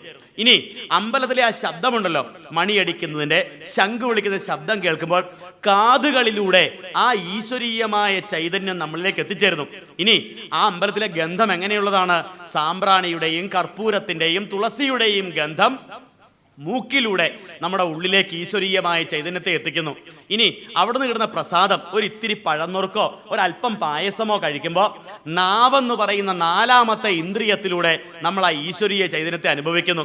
പിന്നെ ഇത്തിരി ഭസ്മമോ ചന്ദനമോ കുങ്കുമോ കിട്ടി കഴിയുമ്പോൾ അത് നെറ്റിയിലും കൈകളിലും ഒക്കെ അണിയുമ്പോൾ 5ാമത്തെ ഇന്ദ്രിയമായ ത്വക്ക് ആ ഈശ്വരീയ ചൈതന്യത്തെ അറിയുന്നു. അതുകൊണ്ടാണ് നമ്മൾ അമ്പലത്തിൽ പോകുന്നത്. ചില ചോദിക്കാറില്ല, വീട്ടിൽ ഇരുന്ന് പ്രാർത്ഥിച്ചാൽ മതിയല്ലോന്നേ. വീട്ടിൽ നിന്ന് വിളിച്ചാൽ പോരെ, എന്തിനാ അമ്പലത്തിൽ പോകുന്നത്? നോക്കൂ, ഇന്ദ്രിയങ്ങൾ 5ഉം നമ്മുടെ കണ്ണുകളാണെങ്കിൽ ആ ഇന്ദ്രിയങ്ങൾ 5ഉം നമുക്ക് ഈശ്വരോന്മുഖമാക്കി മാറ്റാൻ, ഈശ്വര എന്ന വിചാരത്തിലേക്ക് ഉയർത്താൻ വേണ്ടിയാണ് ക്ഷേത്ര ദർശനം എന്ന് പറയുന്നത്. വീട്ടിൽ ഇരുന്ന ഈ 5 കാര്യങ്ങൾ ഒരുപോലെ സംഭവിക്കാൻ പോകുന്നത് ഉറപ്പല്ലേ? TV ഓൺ ചെയ്ത് വെച്ചിട്ടാണ് ഇടവേളയിൽ പലപ്പോഴും നാമം ചെല്ലാൻ വേണ്ടി പോകുന്നത്. അതിനുശേഷം പരസ്യം വരുമ്പോൾ വേണം അടുത്ത ബാക്കി ഭാഗം ചൊല്ലാനായിട്ട്. ഇങ്ങനെയുള്ള ഒരുപാട് കൂട്ടം വേവലാതിയുണ്ട്. ഇല്ലെങ്കിൽ ആരെങ്കിലും ഫോൺ സ്വിച്ച് ഓഫ് ചെയ്തിട്ട് നാമം ചൊല്ലാറുണ്ടോ? ഇല്ലെന്നേ. ഇടയ്ക്ക് നിർത്തോ, ഇപ്പം ദൈവത്തിന് ഇത്ര കോപിക്കാനായിരിക്കും നമ്മൾ വിചാരിക്കും. അപ്പോൾ ഇങ്ങനെ 100,000 കൂട്ടം ചടങ്ങിലാണ്. ഇപ്പോൾ ഇവിടെ വന്നപ്പോൾ നിങ്ങൾ സ്വിച്ച് ഓഫ് ചെയ്യണമെന്ന് പറഞ്ഞു. കാരണം എന്താണ്? അത് ശ്രദ്ധ ഇവിടെ തന്നെ നിൽക്കാൻ വേണ്ടിയിട്ടാണ്. അപ്പോൾ ഇന്ദ്രിയങ്ങൾ 5നെയും ഈശ്വരോന്മുഖമാക്കിക്കൊണ്ട് ഉള്ളിലിരിക്കുന്ന ഈശ്വര ചൈതന്യത്തെ അനുഭവിച്ചറിയുന്ന കേന്ദ്രങ്ങളാണ് ക്ഷേത്രങ്ങൾ അഥവാ ആരാധനാലയങ്ങൾ എന്ന് പറയുന്നത്. ഈ ആരാധനാലയങ്ങളുടെ നന്മകളെ ഗുരുദേവൻ നിലനിർത്താൻ തീരുമാനിച്ചു. അതുകൊണ്ടാണ് നാട്ടിലെമ്പാടും ധാരാളം നല്ല നല്ല ക്ഷേത്രങ്ങൾക്ക് ദുരാചാരങ്ങൾ ഇല്ലാതാക്കി സദാചാരങ്ങളെ നിബന്ധിച്ചിരിക്കുന്ന അമ്പലങ്ങൾ ഗുരുദേവൻ രൂപം കൊടുത്ത് ഓരോ സ്ഥലത്തും അതാത് സ്ഥലത്തെ ആളുകളുടെ ആവശ്യപ്രകാരമുള്ള ദേവതകളെ പ്രതിഷ്ഠിച്ചു ഭഗവാൻ. അങ്ങനെ ക്ഷേത്രങ്ങളിൽ ഉണ്ടായിരുന്ന ദുരാചാരങ്ങളെ മാറ്റിയിട്ട് അവിടെ ഒരു പുതിയ ആചാര പദ്ധതിയെ വെച്ചു. അടുത്തായിട്ട് ഭഗവാൻ എന്താ ചെയ്തത്? ഈ ദേവതമാർക്ക് കൊടുക്കുന്ന പ്രാർത്ഥനകളിൽ സാത്വികമായ മന്ത്രത്തെ നിലനിർത്തുന്ന തരത്തിലുള്ള പ്രാർത്ഥനകൾ കൊടുത്തു. നിങ്ങൾക്കറിയാമല്ലോ, ശാന്തം ശംഭുതനൂജം സത്യമനാധാരം ജഗദാധാരം ജ്ഞാതൃജ്ഞാന നിരന്തര ലോകഗുണാതീതം ഗുരുണാതീതം വല്ലീ വത്സല ഭൃംഗാരണ്യകതാരുണ്യം വരകാരുണ്യം സേനാസാരമുദാരം പ്രണമത ദേവേശം ഗുഹമാവേശം. എന്താ ഇതിന്റെ അർത്ഥം എന്ന് പറയുന്നത്? എന്താ ഇതിന്റെ അർത്ഥം? ഇത് ഓരോന്നും മന്ത്രമാണ്. സുബ്രഹ്മണ്യന്റെ പൂജയ്ക്ക് ഒരമ്പലത്തിൽ കയറി ശാന്തിക്കാരൻ ചെല്ലുന്ന അതേ മന്ത്രങ്ങൾ. ശാന്തിക്കാരൻ എന്താ ഇരുന്നത്? ഓം ശരവണഭവായ നമഃ, ഓം ശക്തിധരായ നമഃ, ഓം ശ്യാമളരൂപനെ നമഃ, ഓം ശങ്കരാത്മജായ നമഃ എന്ന് ചൊല്ലുന്ന അതേ മന്ത്രങ്ങളെ തന്നെയാണ് ശാന്തം ഓം ശാന്തായ നമഃ, ശംഭുതനൂജം ഓം ശംഭുതനൂജായ നമഃ, സത്യം ഓം സത്യായ നമഃ, അനാധാരം ഓം അനാധാരായ നമഃ. കണ്ടോ? അപ്പോൾ ഒരു ക്ഷേത്രത്തിൽ ചെന്ന് ഒരു ശാന്തിക്കാരൻ ചെയ്യുന്ന അതേ പൂജയെ തന്നെ ഒരു മാല പോലെ കെട്ടിക്കോർത്തപ്പോൾ ഗുഹാഷ്ടകം എന്ന് പറയുന്ന ഒരു പ്രാർത്ഥനയായിട്ട് മാറി. ഗണപതി ഹോമത്തിന് 101 രൂപ കൊടുക്കുമ്പോൾ ആ സ്ഥാനത്ത് നമദേവവൃന്ദം ഒരു മന്ത്രമാണ്. നമദേവവൃന്ദായ നമഃ, ലസദ് വേദകന്ദായ നമഃ, ശിരശ്രീമദ് ഇന്ദവേ നമഃ, ശ്രിതശ്രീ മുകുന്ദായ നമഃ, ബൃഹത് ചാരുതുന്ദായ നമഃ. കണ്ടോ? മന്ത്രത്തെ കെട്ടിക്കോർത്ത മാലകൾ തന്നു ഭഗവാൻ. കാരണം അന്നുവരെ നമുക്കിത് കേൾക്കാൻ പോലുള്ള അവകാശം ഉണ്ടായിരുന്നില്ല. അന്നുവരെ നമുക്കിത് പ്രാർത്ഥിക്കാനുള്ള സ്വാതന്ത്ര്യം ഉണ്ടായിരുന്നില്ല. ആ സമൂഹത്തിന് വേണ്ടിയാണ് അത്യുജ്വലമായ മന്ത്രങ്ങളെ ക്രോഡീകരിച്ച് നൽകിയത്. ഈ പൂജാവിധികൾ അന്ന് ഇവിടെയുള്ള തന്ത്രിമാരാരെങ്കിലും പഠിപ്പിക്കുമോ നമ്മളെ? ഇവിടെയുള്ള കേരളത്തിലുള്ള അന്നത്തെ ശാന്തിക്കാരും നമുക്ക് ഒരു പൂജയും പറഞ്ഞു തന്നിട്ടില്ല. ശ്രീനാരായണ ഗുരുദേവൻ എന്താ ചെയ്തത്? ശങ്കരൻ എന്ന് പറയുന്ന ശിഷ്യനെ വിളിച്ചിട്ട് പറഞ്ഞു, നേരെ കാശിയിലേക്ക് പോകാൻ പറഞ്ഞു. ശങ്കരൻ ഇവിടുന്ന് കാശിയിലെത്തി. കാശിയിലെ ആഢ്യബ്രാഹ്മണന്റെ അടുക്കൽ ശിഷ്യനായിട്ടിരുന്ന് പഠിച്ചു, വൈദികം പഠിച്ചു. വൈദികം പഠിച്ച് ഇവിടെ വന്നു കഴിഞ്ഞിട്ട് ആ ശങ്കരൻ കാശിയിൽ നിന്ന് വന്നുകൊണ്ട് ശങ്കരനെ നമ്മൾ വിളിക്കുന്ന പേര് ശങ്കരൻ പരദേശി എന്നാണ്. ആ വൈദികം പഠിച്ച ശിഷ്യൻ ശിവഗിരിയിലെ ഒരു മന്ദിരത്തിന്റെ മുറ്റത്തിരുന്നിട്ട് ശാന്തിപ്പണി പഠിക്കുന്ന ആളുകളെ വിളിച്ചു കൂട്ടിയിട്ട് കാശിയിലെ ബ്രാഹ്മണന്മാർ പഠിപ്പിച്ച വൈദിക വിധികൾ പഠിപ്പിച്ചു കൊടുത്തു. അതുകൊണ്ടാണ് ശിവഗിരിയിൽ ഒരു മന്ദിരത്തിന്റെ പേരുണ്ടല്ലോ. എന്ത്? വൈദികം പഠിപ്പിക്കാൻ വേണ്ടി ഉപയോഗിച്ച മന്ദിരത്തിന്റെ പേരെന്താണ്? വൈദിക മന്ദിരം എന്ന് പറയുന്നത്. ശങ്കരൻ പരദേശിയാണ് നമുക്കിവിടെ സാത്വികമായ ഒരു ആരാധനാ സംവിധാനത്തിന് അതും ശ്രേഷ്ഠന്മാരായ ഗുരുക്കന്മാരുടെ പക്കൽ നിന്ന് പഠിച്ചുകൊണ്ടുവന്ന് ഇവിടെ പഠിപ്പിച്ചു നൽകിയത്. അതുകൊണ്ടാണ് മറ്റേതൊരു മതത്തിലും ഉള്ളതിനേക്കാൾ ശ്രേഷ്ഠമായ കർമ്മങ്ങൾ ഇന്ന് നമ്മുടെ ഇടയിലുണ്ട്. സാത്വികമായ ഒരു ജീവിത ശൈലി ശ്രീനാരായണ ഗുരുദേവൻ അതിലൂടെ പഠിപ്പിച്ചു കൊടുത്തു. നിങ്ങൾക്കറിയാമോ, കുമാരനാശാൻ യോഗനാഥത്തിൽ അച്ചടിച്ച് പ്രസിദ്ധീകരിച്ചു നമ്മുടെ ആചാരാനുഷ്ഠാനങ്ങൾ എങ്ങനെയുള്ളതായിരിക്കണം, നമ്മുടെ കല്യാണം പോലുള്ള മരണം പോലുള്ള ചടങ്ങുകൾ എങ്ങനെയുള്ളതായിരിക്കണം കൃത്യമായിട്ട് പഠിപ്പിച്ചു. ഓരോ ദുരാചാരത്തെയും മാറ്റി, അന്ന് വരെ ഉണ്ടായിരുന്ന ശൈശവ വിവാഹവും പോലെയുള്ള ദുരാചാരങ്ങളെ ഒക്കെ മാറ്റിയിട്ട് സദാചാരപരമായ ഒരു വിശ്വാസ പദ്ധതിയെ ഗുരുദേവൻ നടപ്പിൽ വരുത്തി. മനസ്സിലായോ? അന്ന് വരെ ഈ സനാതനധർമ്മത്തിന്റെ മക്കൾക്കിൽ ഉണ്ടായിരുന്ന കുറവുകളെ പരിഹരിച്ച് അവിടെ സദാചാരപരമായ ഒരു പദ്ധതി കൊണ്ടുവന്നു. അല്ലേ? ആ കല്യാണത്തെക്കുറിച്ച് പറയുമ്പോൾ എന്താ നിങ്ങൾക്കറിയാമല്ലോ, ഓരോ ചടങ്ങുകളും എത്ര ശാസ്ത്രീയമായിട്ട് എത്ര കൃത്യമായിട്ടാണ് ഗുരുദേവൻ നടപ്പിൽ വരുത്തത്. വരനും വധുവും വേദിയിൽ എത്തിക്കഴിഞ്ഞാൽ പൂജാരി വന്ന് അത്യാവശ്യം വഴിപാടുകളൊക്കെ ചെയ്ത് അവിടെ ഒരു കലശമൊക്കെ ഉണ്ടാക്കി നിറപറയും നിലവിളക്കൊക്കെ കൊളുത്തി വെച്ച് ചെറുക്കനെയും പെണ്ണിനെയും മണ്ഡപത്തിലേക്ക് വിളിച്ചു കഴിഞ്ഞാൽ ഇവരെ രണ്ടുപേരെയും ബന്ധിപ്പിക്കുന്ന അല്ലെങ്കിൽ ഈ കന്യകയെ പിടിച്ചു കൊടുക്കാനായിട്ട് അടുത്ത ഒരു കഥാപാത്രത്തെ വേദിയിലേക്ക് വിളിക്കും. ആരെയാ വിളിക്കുന്നത്? വധുവിൻ്റെ പിതാവിനെ വിളിക്കും. എന്നിട്ട് രണ്ടുപേരെയും നടുക്കൽ നിർത്തിയിട്ട് അയാളെ കൊണ്ട് ചില പ്രതിജ്ഞകൾ ചൊല്ലിക്കൊടുക്കും. അല്ലേ? ശുഭേ തിഥൗ ധർമ്മപ്രജാ സമ്പത്തയെ ഏകവിംശതി കുലോത്താരണായ വരസ്യ പിതൃഋണമോചനായ ച കന്യകാദാനമഹം കരിഷ്യേ എന്ന് പറഞ്ഞൊരു പ്രതിജ്ഞ ചൊല്ലിയിട്ടാണ് കന്യാദാനം ചെയ്യുന്നത്. എന്തിനാണ്? ഈ വിവാഹത്തിൻ്റെ ആത്യന്തികമായ ലക്ഷ്യം എന്ന് പറയുന്നത് ധർമ്മപ്രജാ സമ്പത്തയെ, നല്ല മക്കളാകുന്ന സമ്പത്തുണ്ടാവുക എന്നുള്ളതാണ്. മനസ്സിലായോ? കല്യാണം കഴിച്ചവർ ഈ കൂടെ കാണും, കല്യാണം കഴിക്കാൻ പോകുന്നവർ ഈ കൂടെ കാണും. ഇവരോടൊക്കെ കൂടിയാണ് പറയുന്നത്. ഒരു വിവാഹ സമ്പ്രദായത്തിന് ഗുരുദേവൻ കൊടുത്ത പരമലക്ഷ്യമെന്ന് പറയുന്നത് നിനക്കൊരു പങ്കാളിയെ തന്നു ഒരുമിച്ച് ജീവിച്ചോളാനല്ല പറയുന്നത്, നിനക്ക് നല്ല തലമുറയ്ക്ക് ജന്മം കൊടുക്കാൻ വേണ്ടി. കാരണം നല്ല മക്കൾ ഉണ്ടായാലേ നാളെ സമൂഹം നന്നാവത്തുള്ളൂ. മനസ്സിലാവുന്നുണ്ടോ? നമ്മുടെ മക്കൾ വഴിതെറ്റിപ്പോയാൽ അതിൻ്റെ ഉത്തരവാദിത്വം നമുക്ക് ഓരോരുത്തർക്കുമാണ്. അതുകൊണ്ടാണ് ഗുരുദേവൻ പറയുന്നത് നല്ല മക്കളാകുന്ന സമ്പത്തുണ്ടാകുന്നതിന് വേണ്ടി എൻ്റെ കന്യകയായ മകളെ ഞാൻ നിന്റെ കയ്യിൽ ഏൽപ്പിച്ചു തരുന്നു. ഒരച്ഛനെ സ്റ്റേജ് എന്നിട്ട് പറയുക, എൻ്റെ കന്യകയായ മകളെ എന്ന് പറഞ്ഞാൽ എൻ്റെ മകളെ ഞാൻ വളർത്തേണ്ട രീതിയിൽ ഈ പ്രായം വരെ നോക്കി വളർത്തി, ഇതാ ഞാൻ അവളെ അങ്ങനെ തന്നെ നിന്റെ കയ്യിൽ ഏൽപ്പിച്ചു തരികയാണ് എന്ന് പറഞ്ഞാൽ അത്രമാത്രം ഉത്തരവാദിത്വ ബോധമുള്ള ഒരു പ്രക്രിയയാക്കി ഈ ചടങ്ങിനെ മാറ്റി, അതിൻ്റെ എല്ലാ ദുരാചാരങ്ങളെയും മാറ്റി. വിവാഹത്തിന് അമിതമായ ചെലവ് ചെയ്യുന്നതിൻ്റെ സ്ഥാനത്ത് നിങ്ങൾക്ക് അങ്ങനെ ചെലവ് ചെയ്യണമെന്നുണ്ടെങ്കിൽ ഒരു കാര്യം ചെയ്തു, ആ ചെലവാക്കാൻ ഉദ്ദേശിക്കുന്ന തുക മക്കളുടെ പേരിൽ ഫിക്സഡ് ഡിപ്പോസിറ്റ് ആയിട്ട് ഇട്ട് കൊടുത്തോളാനാണ് ഗുരുദേവൻ പറഞ്ഞത്. എന്നിട്ട് ഷഷ്ടി പൂർത്തി വരുമ്പോൾ അവർ ആഘോഷിച്ചോളാനും പറഞ്ഞു. ഏതാ 60 വയസ്സൊക്കെ ആയില്ലേ, മക്കളുടെ മക്കളും ഒക്കെ ആയി, ഇനി നന്നായിട്ടൊന്ന് അടിച്ചു പൊളിച്ച് ആഘോഷിക്കാനുള്ള ഒരു അവസരം ഗുരു തരുന്നുണ്ട് എന്ന് പറഞ്ഞു കഴിഞ്ഞാൽ ദുരാചാരങ്ങൾക്ക് അശേഷം ഇടയില്ലാത്ത തരത്തിൽ സദാചാരത്തെ നിലനിർത്തി കൊടുത്തു ഗുരുദേവൻ. മരിച്ചു കഴിഞ്ഞാൽ ചെയ്യേണ്ട കർമ്മങ്ങളെക്കുറിച്ച് ഗുരുദേവൻ കൃത്യം പറഞ്ഞു. എന്താ? ഒന്നും അറിയത്തില്ലാത്ത ഒരു ശാന്തിക്കാരൻ വന്നിട്ട് എള്ളട് പൂവട് തണ്ണികൊട എന്ന് പറയുന്ന കേട്ട് 2 അരി നനച്ചിടുന്നതിനേക്കാൾ പ്രയോജനം ഉറ്റവരും ഉടയവരും ചേർന്ന് ഒന്ന് പ്രാർത്ഥിച്ചാലുണ്ടാകും. മനസ്സിലായോ? നമ്മൾ വിചാരിക്കുന്നതൊക്കെ വലിയ പ്രശ്നങ്ങളാണ്. കാരണം അച്ഛനും അമ്മയും കാർന്നവന്മാരൊക്കെ മരിച്ചു പോയി കഴിഞ്ഞാൽ ഭയങ്കരങ്ങളായ പൂജകളും വഴിപാടുകളും ഒക്കെ ചെയ്യണം. എന്നിട്ട് കൊണ്ട് എവിടെ ഇരുത്തേണ്ടത്? ആലുവായിലോ അല്ലെങ്കിൽ ഏറ്റവും പ്രധാനപ്പെട്ട ഏതെങ്കിലും.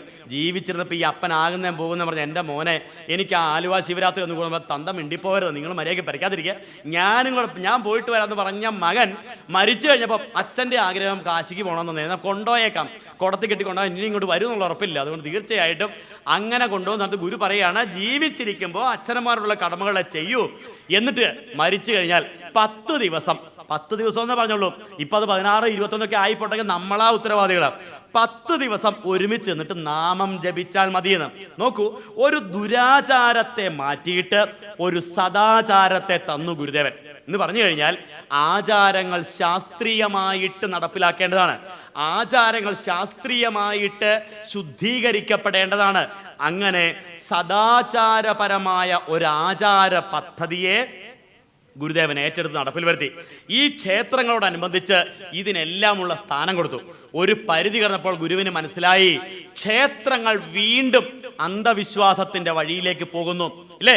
ഉണ്ടാക്കി വെച്ച ക്ഷേത്രങ്ങളിലൊക്കെ ദുരാചാരങ്ങൾ വരുന്നു. നിങ്ങൾക്കറിയാമോ, തലശ്ശേരി ജഗന്നാഥ ക്ഷേത്രം സ്ഥാപിച്ചു കഴിഞ്ഞപ്പോൾ ഗുരു പറഞ്ഞു എല്ലാ ആളുകൾക്കും പ്രവേശനമുള്ളത് അമ്പലങ്ങൾ എന്ന് പറയുന്നത് ജാതിഭേദവും മതദ്വേഷവും ഇല്ലാതെ ഏവരും സോദരത്വനെ വാഴേണ്ട കേന്ദ്രങ്ങളല്ലേ. അവിടെ ഗുരു ചെന്നപ്പോൾ എന്താ സംഭവിക്കുന്നത്? മതിൽക്കെട്ടിന്റെ അപ്പുറത്ത് മാറി നിൽക്കുക കുറേ ആളുകൾ. സ്വാമി ചോദിച്ചു, അതെന്താ അവരെ ക്ഷേത്രത്തിലേക്ക് വിളിക്കാത്തത്? അവർ പുലയരാണ് സ്വാമി, അവരെ ഇപ്പൊ അകത്ത് കയറ്റുന്നതിൽ ചിലർക്കൊക്കെ എതിർപ്പുണ്ട്. ശ്രീനാരായണ ഗുരുദേവന് വലിയ വിഷമമായി. കാരണം ഗുരു ഏതൊരു ലക്ഷ്യത്തിന് വേണ്ടിയാണോ ഈ കഷ്ടപ്പെട്ടത്, അവർ പറയുകയാണ് ഈ പുലയരെ മാറ്റി നിർത്തണമെന്ന്. ആട്ടെ, അവരെ അകത്ത് കടത്തണമല്ലോ, അതിനെന്താ ചെയ്യേണ്ടത്? അവർ തൽക്കാലം ഗുരുദേവനെ ആശ്വസിപ്പിക്കാൻ വേണ്ടി പറഞ്ഞു, 1 വർഷം കഴിഞ്ഞോട്ടെ, അത് കഴിഞ്ഞിട്ട് അവരെ കയറ്റാമെന്ന് പറഞ്ഞു. ആ ഭഗവാൻ ഒന്ന് കണ്ണുകൾ അടച്ച് തുറന്നതേ ഉള്ളൂ. ഇടിവെട്ടോടുകൂടി ഒരു മഴ പെയ്തു. മഴ പെയ്തു കഴിഞ്ഞപ്പോൾ ഗുരു പറഞ്ഞു, 1 വർഷം കഴിഞ്ഞിരിക്കുന്നു, അകത്തേക്ക് കൂട്ടിക്കൊണ്ടു വരാൻ പറഞ്ഞു. ആയിരക്കണക്കിന് ആളുകൾ ഭഗവാന്റെ കാൽക്കൽ വീണ് നമസ്കരിച്ച് ജഗന്നാഥ ക്ഷേത്രത്തിൽ ദർശനം നടത്തിയത് ചരിത്രത്തിലെ ഒരു വലിയ വിളക്കാണ്.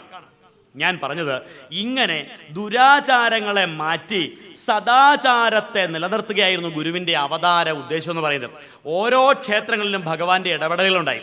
ഒരു പരിധി കഴിഞ്ഞപ്പോൾ ഗുരു പറഞ്ഞു, ഈ അമ്പലങ്ങളൊക്കെ പരിപാലിക്കണമെങ്കിൽ ജനങ്ങൾക്ക് അറിവുണ്ടാവണം. അറിവുള്ള ഒരു സമൂഹത്തിന് മാത്രമേ ഇതിനെയെല്ലാം നോക്കി നടത്താൻ സാധിക്കത്തുള്ളൂ. അതുകൊണ്ട് ജനങ്ങൾക്ക് അറിവുണ്ടാകാൻ ഉതകുന്ന തരത്തിലുള്ള സ്ഥാപനങ്ങൾക്ക് മുൻതൂക്കം കൊടുക്കണമെന്ന് പറഞ്ഞു. വായനശാല അല്ലെങ്കിൽ ലൈബ്രറി ഗുരുദേവൻ വിഭാവന ചെയ്തതാണ്. നിങ്ങൾക്കറിയാമോ, കേരളത്തിലൊക്കെ PN പണിക്കരെയാണല്ലോ വായനശാലയുടെ ഉപജ്ഞാതാവ്. വായന വാരം, വായന ദിനം PN പണിക്കരുടെ പേരിലാണ്. യഥാർത്ഥത്തിൽ ഈ PN പണിക്കർക്ക് 8 വയസ്സുള്ളപ്പോൾ കുളത്തൂർ കോലത്തുകരയിൽ ശ്രീനാരായണ ഗ്രന്ഥശാല ഉദ്ഘാടനം ചെയ്തു ഗുരുദേവൻ. 8 വയസ്സുള്ളപ്പോൾ ഓരോ നാട്ടിലും ലൈബ്രറികൾ ഉണ്ടാവണം, ഓരോ ഗ്രാമത്തിലും വായനശാലകൾ ഉണ്ടാവണം, വായിച്ചു വളരുന്ന ഒരു സമൂഹം രൂപപ്പെടണമെന്ന് ആവശ്യപ്പെട്ടു ഗുരുദേവൻ. അങ്ങനെ ഒരു സമൂഹത്തെ നന്നാക്കുക എന്ന ദൗത്യം കേവലം അമ്പലങ്ങളിലൂടെ മാത്രമല്ല, അതിനപ്പുറത്തുള്ള സാമൂഹ്യമായ ഇടപെടലുകളിലൂടെ നടത്തിയെടുത്തു ഗുരുദേവൻ. ഞാനിത് പറയാൻ കാരണം, സനാതന ധർമ്മം എന്ന് പറയുന്ന ആ ധർമ്മത്തിൻ്റെ നന്മയെ ഉയർത്തി കാണിക്കാൻ, അതിനകത്തുണ്ടായിരിക്കുന്ന എല്ലാ കുറവുകളെയും കോട്ടങ്ങളെയും പരിഹരിക്കാൻ വളരെ സിമ്പിളായ ഒരു ഉദാഹരണം പറയാം. ഒരിക്കൽ ശങ്കരൻ പരദേശി ഇങ്ങനെ ഈ പ്ലാവിൻ്റെ കാതൽ അന്വേഷിച്ച് നടക്കുകയാണ്. പ്ലാവിൻ്റെ അകത്തെ കട്ടിയുള്ള ഭാഗമാണല്ലോ കാതൽ എന്ന് പറയുന്നത്. അപ്പോൾ ഗുരു ചോദിച്ചു, എന്താ ശങ്കര പ്ലാവിൻ്റെ കാതൽ അന്വേഷിക്കുന്നത്? സ്വാമി, ഹോമത്തിന് പ്ലാവിൻ്റെ കാതൽ വേണം എന്നാണ് പ്രമാണത്തിൽ പറയുന്നത്. അപ്പോൾ ഗുരുദേവൻ പറഞ്ഞു, അങ്ങനെയാണോ കാര്യം? എന്നാ പറയുക, ഒരു പ്രമാണം ഇതേ അങ്ങ് വായിച്ചോളൂ എന്ന് പറഞ്ഞു. പനസസ്യ ഇന്ധനം ശുക്ലം കലൗ ശ്രേയപ്രകീർത്തിയതേ. ഇതാണ് ഇനി മുതലുള്ള പ്രമാണം. എന്ന് വെച്ചാൽ പ്ലാവിൻ്റെ വെള്ളവിറകാണ് കലിയുഗത്തിൽ ഹോമത്തിന് ഏറ്റവും നല്ലത്. അപ്പം എഴുതി കൊടുത്തു ഭഗവാൻ. അപ്പം ശങ്കരന് സമാധാനമായി. എന്നാൽ പിന്നെ ഇനി മുതൽ പ്ലാവിൻ്റെ വെള്ളം കിട്ടിയാൽ മതി. നോക്കൂ, തെറ്റെവിടെയുണ്ടോ ആ തെറ്റിനെ തിരുത്തി കൊടുക്കുക. ഒരിക്കൽ ആര്യ സമാജത്തിൻ്റെ കുറേ ആളുകൾ ശിവഗിരിയിൽ വരികയാണ്. അവർ വന്നു, സ്വാമിയെ കണ്ടു, അവർക്ക് ഹോമം ചെയ്യണം. അപ്പോൾ അവർ വലിയ ഭയങ്കര വേദങ്ങളിലൊക്കെയുള്ള പ്രാർത്ഥനയാണ് ഹോമം ചെയ്യുന്നത്. ഗുരുദേവന് വളരെ സിമ്പിളായിട്ടൊരു മന്ത്രം എഴുതിയിട്ട് അവരുടെ കരുതാ, ഇത് ചൊല്ലി നിങ്ങൾക്ക് ഹോമം നടത്താമോ എന്ന് ചോദിച്ചു. അവർ അത്ഭുതത്തോടു കൂടി, ഇത് ഏത് മന്ത്രം? യജുർവേദത്തിലുള്ള മന്ത്രമാണോ ഇതെന്നാണ് അവർ ചോദിച്ചത്. മന്ത്രം എത്രയേ ഉള്ളൂ, ഓം അഗ്നേ തവയ തേജസ്തദ് ബ്രാഹ്മം അധസ്ത്വം പ്രത്യക്ഷം ബ്രഹ്മാസി ത്വദീയ ഇന്ദ്രിയാണി മനോബുദ്ധിരിതി സപ്തജിഹ്വാ ത്വയി വിഷയായിതി സവിതോ ജുഹോമി അഹം ഇത്യാജ്യം ജുഹോമി ത്വം ന പ്രസീദ പ്രസീദ ശ്രേയശ്ച പ്രേയശ്ച പ്രയശ്ച സ്വാഹ എന്ന ഈ വരികൾ വായിച്ചപ്പോൾ ഇവർ അത്ഭുതത്തോടെ പറയാണ്, ഇത് യജുർവേദത്തിലുള്ളതാണോ സ്വാമി? അല്ല, നാം ഇപ്പം അങ്ങ് എഴുതിയതേ ഉള്ളൂ. അതാ ഗുരുവിനെ ഓൾറെഡി നാം ഇപ്പം അങ്ങ് എഴുതിയതേ ഉള്ളതേ. ഇത്ര സിമ്പിളായിട്ട്, അതായത് ശിവഗിരിയിൽ ഇന്നും ചെയ്യുന്ന ഹോമമന്ത്രം അത് തന്നെയാണ് കേട്ടോ. അവിടെ കൃത്യമായിട്ട് പറയുകയാണ്, ഈ ഹോമിക്കുന്ന നെയ്യേ, എള്ളും പൂവൊക്കെ ഹോമിക്കാറില്ലേ, അഹം ഇത്യാജ്യം ജുഹോമി, ഈ ഞാനിനെയാണ് കത്തിക്കേണ്ടത്. അല്ലാണ്ട് തീയിലിട്ട് നെയ്യ് കത്തിച്ചാൽ പോരാ. ഈ ഞാൻ പറയാറില്ലേ, ഈ ഞാനിനെ മാറണം. ഈ അഹംബോധത്തെ, ഈ അഹംഭാവത്തെ, ഈ അഹന്തയെ ഹോമിക്കണമെന്ന് പറയുന്ന അത്യുജ്വലമായ മന്ത്രം എഴുതി അന്നുവരെ ഉണ്ടായിരുന്ന ഈ പറയുന്ന യാഗങ്ങൾക്കും യജ്ഞങ്ങൾക്കും ഹോമങ്ങൾക്കും ഒക്കെ ഉണ്ടായിരുന്ന സകല കുറവുകളെയും പരിഹരിച്ചു കൊടുത്തു ശ്രീനാരായണ ഗുരുദേവൻ. ഇങ്ങനെ ആചാരങ്ങളെ ശാസ്ത്രീയമായിട്ട് പരിഷ്കരിച്ച്, ഹൈന്ദവമായ ആചാരങ്ങളുടെ കുറവുകളെ പരിഹരിച്ച് നിലനിന്നിരുന്നവയെ ശുദ്ധീകരിക്കുകയാണ് ശ്രീനാരായണ ഗുരുദേവൻ ചെയ്തത്. പക്ഷേ നാം മനസ്സിലാക്കേണ്ടത്, അത് കേവലം ഹിന്ദുമതത്തിൻ്റെ മാത്രം 4 ചുവരിൽ ഒതുങ്ങുന്നില്ല. നമ്മൾ തിരിച്ചറിയേണ്ട ഒരു വസ്തുതയാണ്, ഹിന്ദുമതത്തിൻ്റെ മാത്രം ചുമരിൽ ഒതുങ്ങുന്നില്ല. ഇന്നലെ പറഞ്ഞല്ലോ, ശ്രീനാരായണ ഗുരു മഹാനായ ഹിന്ദു സന്യാസിയാണ് എന്ന്. ശരിയെന്നേ, പടം വരയ്ക്കാൻ ഒരു ചുമര് വേണം. ചുമരില്ലാതെ ചിത്രം വരയ്ക്കാൻ പറ്റത്തില്ല. ഗുരു ജനിച്ചത്, ഗുരു പിറന്നത്, ഗുരു അവതരിച്ചത് ഈ സമൂഹത്തിലായതുകൊണ്ട് ഗുരു അതിനാവശ്യമായ ഉപയുക്തമായ പ്രവർത്തനങ്ങൾ അവിടെ ചെയ്തു. ഇത് നാം തിരിച്ചറിയേണ്ടത്. ആ ചുമരിനപ്പുറത്തേക്ക് ഗുരുവിൻ്റെ പ്രവർത്തനങ്ങൾ വളർന്നിട്ടുണ്ട്, ഗുരുവിൻ്റെ ശ്രമങ്ങൾ വളർന്നിട്ടുണ്ട്. അതുകൊണ്ടാണ് ഭഗവാൻ പറഞ്ഞത്, ക്രിസ്ത്യാനികളും മുസ്ലിങ്ങളും ആവശ്യപ്പെടുമെങ്കിൽ അവർക്ക് വേണ്ട ആരാധനാലയങ്ങൾ നിർമ്മിച്ചു കൊടുക്കാൻ നാം തയ്യാറാണെന്നാണ് ഗുരു പറഞ്ഞത്. അവരാരും ആവശ്യപ്പെട്ടില്ല. ആവശ്യപ്പെടാത്ത കൊണ്ട് ഗുരു അവർക്ക് വേണ്ടി ഒന്നും ചെയ്തിട്ടില്ല എന്നർത്ഥമില്ല. അവരാവശ്യപ്പെട്ടാൽ നാം അവർക്കു വേണ്ടിയും ആരാധനാലയങ്ങൾ നിർമ്മിച്ചു കൊടുക്കാം. സാത്വികമായ ഉപദേശങ്ങൾ ഗുരു നൽകിയത് എല്ലാവരുടെയും നന്മയ്ക്ക് വേണ്ടിയാണ്. ഗുരുദേവന്റെ അടുക്കൽ വരുന്നവരെ ആരെന്ന് നോക്കിയല്ല ഭഗവാൻ സഹായിച്ചത്. ഒരിക്കൽ ദാവീദ് പെരേര എന്ന് പറഞ്ഞൊരു ക്രിസ്ത്യാനി വന്നു ഗുരുദേവന്റെ അടുക്കൽ. ക്രിസ്ത്യാനിയുടെ ആവശ്യം ഇത്രയേ ഉള്ളൂ: സ്വാമി, എൻ്റെ വീട്ടിൽ അപ്പടി ചാത്തൻ്റെ കല്ലേറാണ്. ഈ ചാത്തൻ ശല്യം കാരണം എനിക്ക് ജീവിക്കാൻ പറ്റുന്നില്ല. സ്വാമി എന്തെങ്കിലും ചെയ്യണം. ഗുരുവിന് ഇതൊക്കെ വെറും തമാശാണ് കേട്ടോ. ഗുരു ചോദിച്ചു, ഒരു കാര്യം ചെയ്യേ, ഞാൻ ഈ ചാത്തൻ ഇപ്പം അങ്ങോട്ട് വരാൻ സമയമില്ല, ഒരു എഴുത്ത് തന്നിട്ടാൽ മതിയോന്ന് ചോദിച്ചു. അപ്പോൾ പെരേരയ്ക്ക് ഒരു സംശയം, ഇനി സ്വാമിയുടെ വിശ്വാസമല്ലേ, ഇരിക്കട്ടെ കത്ത്. ഗുരു ഒരു പേപ്പർ എടുത്തിട്ട് പറഞ്ഞു. പേപ്പർ എടുത്തിട്ട് പറഞ്ഞു, മിസ്റ്റർ കുട്ടിച്ചാത്തൻ അറിയുന്നതിന് ഈ കത്തുമായി വരുന്ന ദാവീദ് പെരേരയുടെ വീട്ടിൽ മേലാൽ ഒരു ശല്യം ഉണ്ടാക്കരുത്, നാരായണ ഗുരു ഒപ്പ്. ഇതുകൊണ്ട് ചാത്തൻ ഉണ്ടെന്ന് വിശ്വസിക്കുന്ന സ്ഥലത്ത് കൊണ്ട് വെച്ചാൽ മതി എന്ന് പറഞ്ഞു. പെരേര ഇത് ഭക്തിപൂർവ്വം മേടിച്ചുകൊണ്ട് അവിടെ കൊണ്ട് വെക്കുന്നു. ചാത്തന് ശല്യം തീരുന്നു. നോക്കൂ, ഗുരുവിൻ്റെ അടുക്കൽ വരുന്ന ഒരാളെയും ഭഗവാൻ കഴിയുന്നിട്ടില്ല. ആര് ഏതാവശ്യമായിട്ട് ചെന്നാലും അവർക്ക് ആവശ്യമായത് എന്തോ അവരുടെ അറിവിൻ്റെ തലത്തിനപ്പുറത്തേക്ക് അവരെ കൂട്ടിക്കൊണ്ടു പോകാൻ പാകത്തുള്ള ഉപദേശം ഗുരുദേവൻ കൊടുത്തിട്ടുണ്ട്. അപ്പോൾ ഭഗവാന്റെ സന്നിധിയിൽ എത്തിച്ചേരുന്നത് കൂടുതലും നമ്മുടെ ആളുകളായതുകൊണ്ട് അവർക്ക് വേണ്ടതൊക്കെ കൊടുത്തു. ഇനി അവിടെ ചെല്ലുന്ന ആളുകൾ കൃഷിക്കാരി എന്നാൽ അവരോട് കൃഷിയെക്കുറിച്ച് പറയും. കച്ചവടക്കാരി എന്നാൽ എങ്ങനെ കച്ചവടം ചെയ്യണമെന്ന് പറയും. നിങ്ങൾക്കറിയാമോ, ബാർബർമാരി എന്നാൽ അവരോട് പറയും എങ്ങനെയാണ് ഷേവ് ചെയ്യേണ്ടത്, അതിൻ്റെ മികവുകൾ എന്തൊക്കെയായിരിക്കണം. ഡ്രൈവർ, ജനാർദ്ദനായിരുന്നു ഗുരുവിൻ്റെ ഡ്രൈവർ. ഒരു ഡ്രൈവറോട് മികച്ച ഒരു ഡ്രൈവർ ആകാൻ വേണ്ട ഉപദേശമാണ് ഗുരുദേവൻ കൊടുത്തത്. ശാസ്ത്രജ്ഞന്മാരോട് അതിനു വേണ്ട ഉപദേശം കൊടുത്തു. കവികൾ വന്നാൽ എഴുതാൻ വേണ്ട ഉപദേശം കൊടുത്തു. നോക്കൂ പ്രിയപ്പെട്ടവരെ, ഇങ്ങനെ എല്ലാവർക്കും വേണ്ട ഉപദേശങ്ങൾ ഗുരുദേവൻ കൊടുത്തിട്ടുണ്ട് അല്ലേ. ഒരിക്കൽ കുറെ ഉപദേശിമാര്, പെന്തക്കോസ് പാതിരിമാര് വന്നിട്ട് പറഞ്ഞു, സ്വാമി ഞങ്ങളുടെ കൂട്ടത്തിൽ കൂടണം, ഞങ്ങളുടെ കൂട്ടത്തിൽ കൂടണം. അപ്പോൾ ഗുരു പറഞ്ഞു, നിങ്ങളെക്കാൾ മുമ്പേ ഞാൻ അതിനകത്തുണ്ടെന്നാണ് ഗുരു പറഞ്ഞത്. നിങ്ങൾ വിശ്വസിക്കുന്നതിനേക്കാൾ മുമ്പേ ഞാൻ നിങ്ങളുടെ മതത്തിലുണ്ടെന്ന് പറഞ്ഞു. അപ്പൊ അങ്ങനെ ആ ഗുരുവിന്റെ സന്നിധിയിലെത്തുന്ന ഒരാളെയും മാറ്റി നിർത്താതെ എല്ലാവരെയും തന്നിലേക്ക് എടുക്കുന്ന ഒരു പ്രകൃതമായിരുന്നു ഗുരുവിൻ്റെത്. അതുകൊണ്ടാണ് നമ്മുടെ ശിവലിംഗാസ സ്വാമി എഴുതിയ ഗുരു ഷട്കം എന്ന് പറഞ്ഞ പ്രാർത്ഥനയിൽ പറയുകയാണ്, സർവലോകാനുരൂപായ, സകല ലോകങ്ങൾക്കും സ്വീകാര്യമായ തത്വചിന്ത, സർവർക്കും സ്വീകാര്യമായ ഒരാശയം, അതായിരുന്നു ശ്രീനാരായണ ഗുരുദേവന്റെ തത്വചിന്ത എന്ന് പറയുന്നത്. അപ്പം ആ തത്വചിന്തയെ മനസ്സിലാക്കാനും പഠിക്കാനും അതനുസരിച്ചൊരു ജീവിത പദ്ധതിയെ രൂപപ്പെടുത്താൻ ശ്രമിക്കുമ്പോൾ ഗുരുദേവൻ കേവലം ഹിന്ദു സന്യാസി മാത്രമായിരുന്നില്ല. അതിനപ്പുറത്തേക്ക് ലോകത്തെ മുഴുവൻ നന്മയിലേക്ക് നയിക്കുവാൻ, ലോകത്തുള്ള ഇരുട്ട് എവിടെയൊക്കെ ഉണ്ടോ എല്ലാ ഇരുട്ടിനെയും ഇല്ലാതാക്കാൻ കഴിയുന്ന പ്രകാശ ഗോപുരമാണ് ശ്രീനാരായണ ഗുരുദേവൻ. അത് നമ്മൾ മനസ്സിലാക്കേണ്ടതുണ്ട്. ഈ ഗുരുവിനെ കേവലം ഹിന്ദു മതത്തിന്റെ ഒരു കെട്ടിടത്തിനകത്ത് മാത്രം വെച്ചാൽ പോരാ. അതിനപ്പുറത്തേക്ക് മഹാഗുരു കാണിച്ച വെളിച്ചം വളർന്നിട്ടുണ്ട്. അതിനപ്പുറത്തേക്ക് ആ വെളിച്ചത്തെ എത്തിക്കേണ്ട ഉത്തരവാദിത്വം നമ്മൾ ഓരോരുത്തരും ഏറ്റെടുക്കേണ്ടതുണ്ട്. അത് നമ്മുടെ ദൗത്യമാണ് പ്രിയപ്പെട്ടവരെ. എല്ലാവരോടും ഗുരുവിനെ കുറിച്ച് സംസാരിക്കുക. ഞാനൊന്ന് ചോദിച്ചോട്ടെ, നിങ്ങളുടെ സുഹൃത്തുക്കളോട് നിങ്ങൾ ഈ ഭഗവാനെ കുറിച്ച് പറയാറുണ്ടോ? ഇങ്ങനൊരു മഹാഗുരുവിനെ കുറിച്ച്, ആ മഹാഗുരുവിന്റെ ആദർശത്തെക്കുറിച്ച് നിങ്ങൾ ജോലി ചെയ്യുന്ന സ്ഥലങ്ങളിൽ നിങ്ങൾ പറഞ്ഞിട്ടുണ്ടോ? നിങ്ങൾ പറയാറുണ്ടോ? അത് മറ്റു മതസ്ഥരാണെങ്കിൽ അവരെന്തു വിചാരിക്കുമെന്ന് വിചാരിച്ച് മിണ്ടാതിരിക്കല്ലേ പലപ്പോഴും നമ്മൾ ചെയ്യുക അല്ലേ? നമ്മൾ പലപ്പോഴും ഇതെന്തോ കുറവുള്ള ഒരു സംഗതിയാണ്, ഞാൻ എന്തോ കുറഞ്ഞ ഗോത്രത്തിൽപ്പെടുന്ന ഒരാളാണ്, അതുകൊണ്ട് ഇത് ആരോടും പറയരുത്, നിവൃത്തിയുണ്ടെങ്കിൽ ഈഴവനാണെന്ന് മിണ്ടാൻ പോലും ഉള്ള, അങ്ങനെ ഒന്ന് പറയാൻ പോലും ഒരു ആത്മവിശ്വാസം ഇല്ലാത്ത ആളുകളാണ് നമ്മുടെ ആളുകൾ എന്ന് പറയുന്നത്. വടക്കേന്ത്യ ചെന്ന് കഴിഞ്ഞാൽ അവിടെ ഭൂരിപക്ഷം നായന്മാരാന്ന് പറഞ്ഞത്. കാരണം എന്നാ, ഇവിടെ വന്നു കഴിയുമ്പോഴേ പൂച്ച പുറത്താവുള്ളൂ. അവിടെ ചെല്ലുമ്പോൾ എല്ലാവരും ഞങ്ങൾക്ക് കൂടിയ കൂട്ടരാണ് എന്നുള്ള വിശ്വാസത്തോടു കൂടി ഇരിക്കുന്നവരാണ്. യഥാർത്ഥത്തില് ഇത്രമാത്രം അന്തസ്സുള്ള, ഇത്രമാത്രം മികച്ച പാരമ്പര്യമുള്ള ഒരു ജനതയല്ലേ നമ്മുടേത്.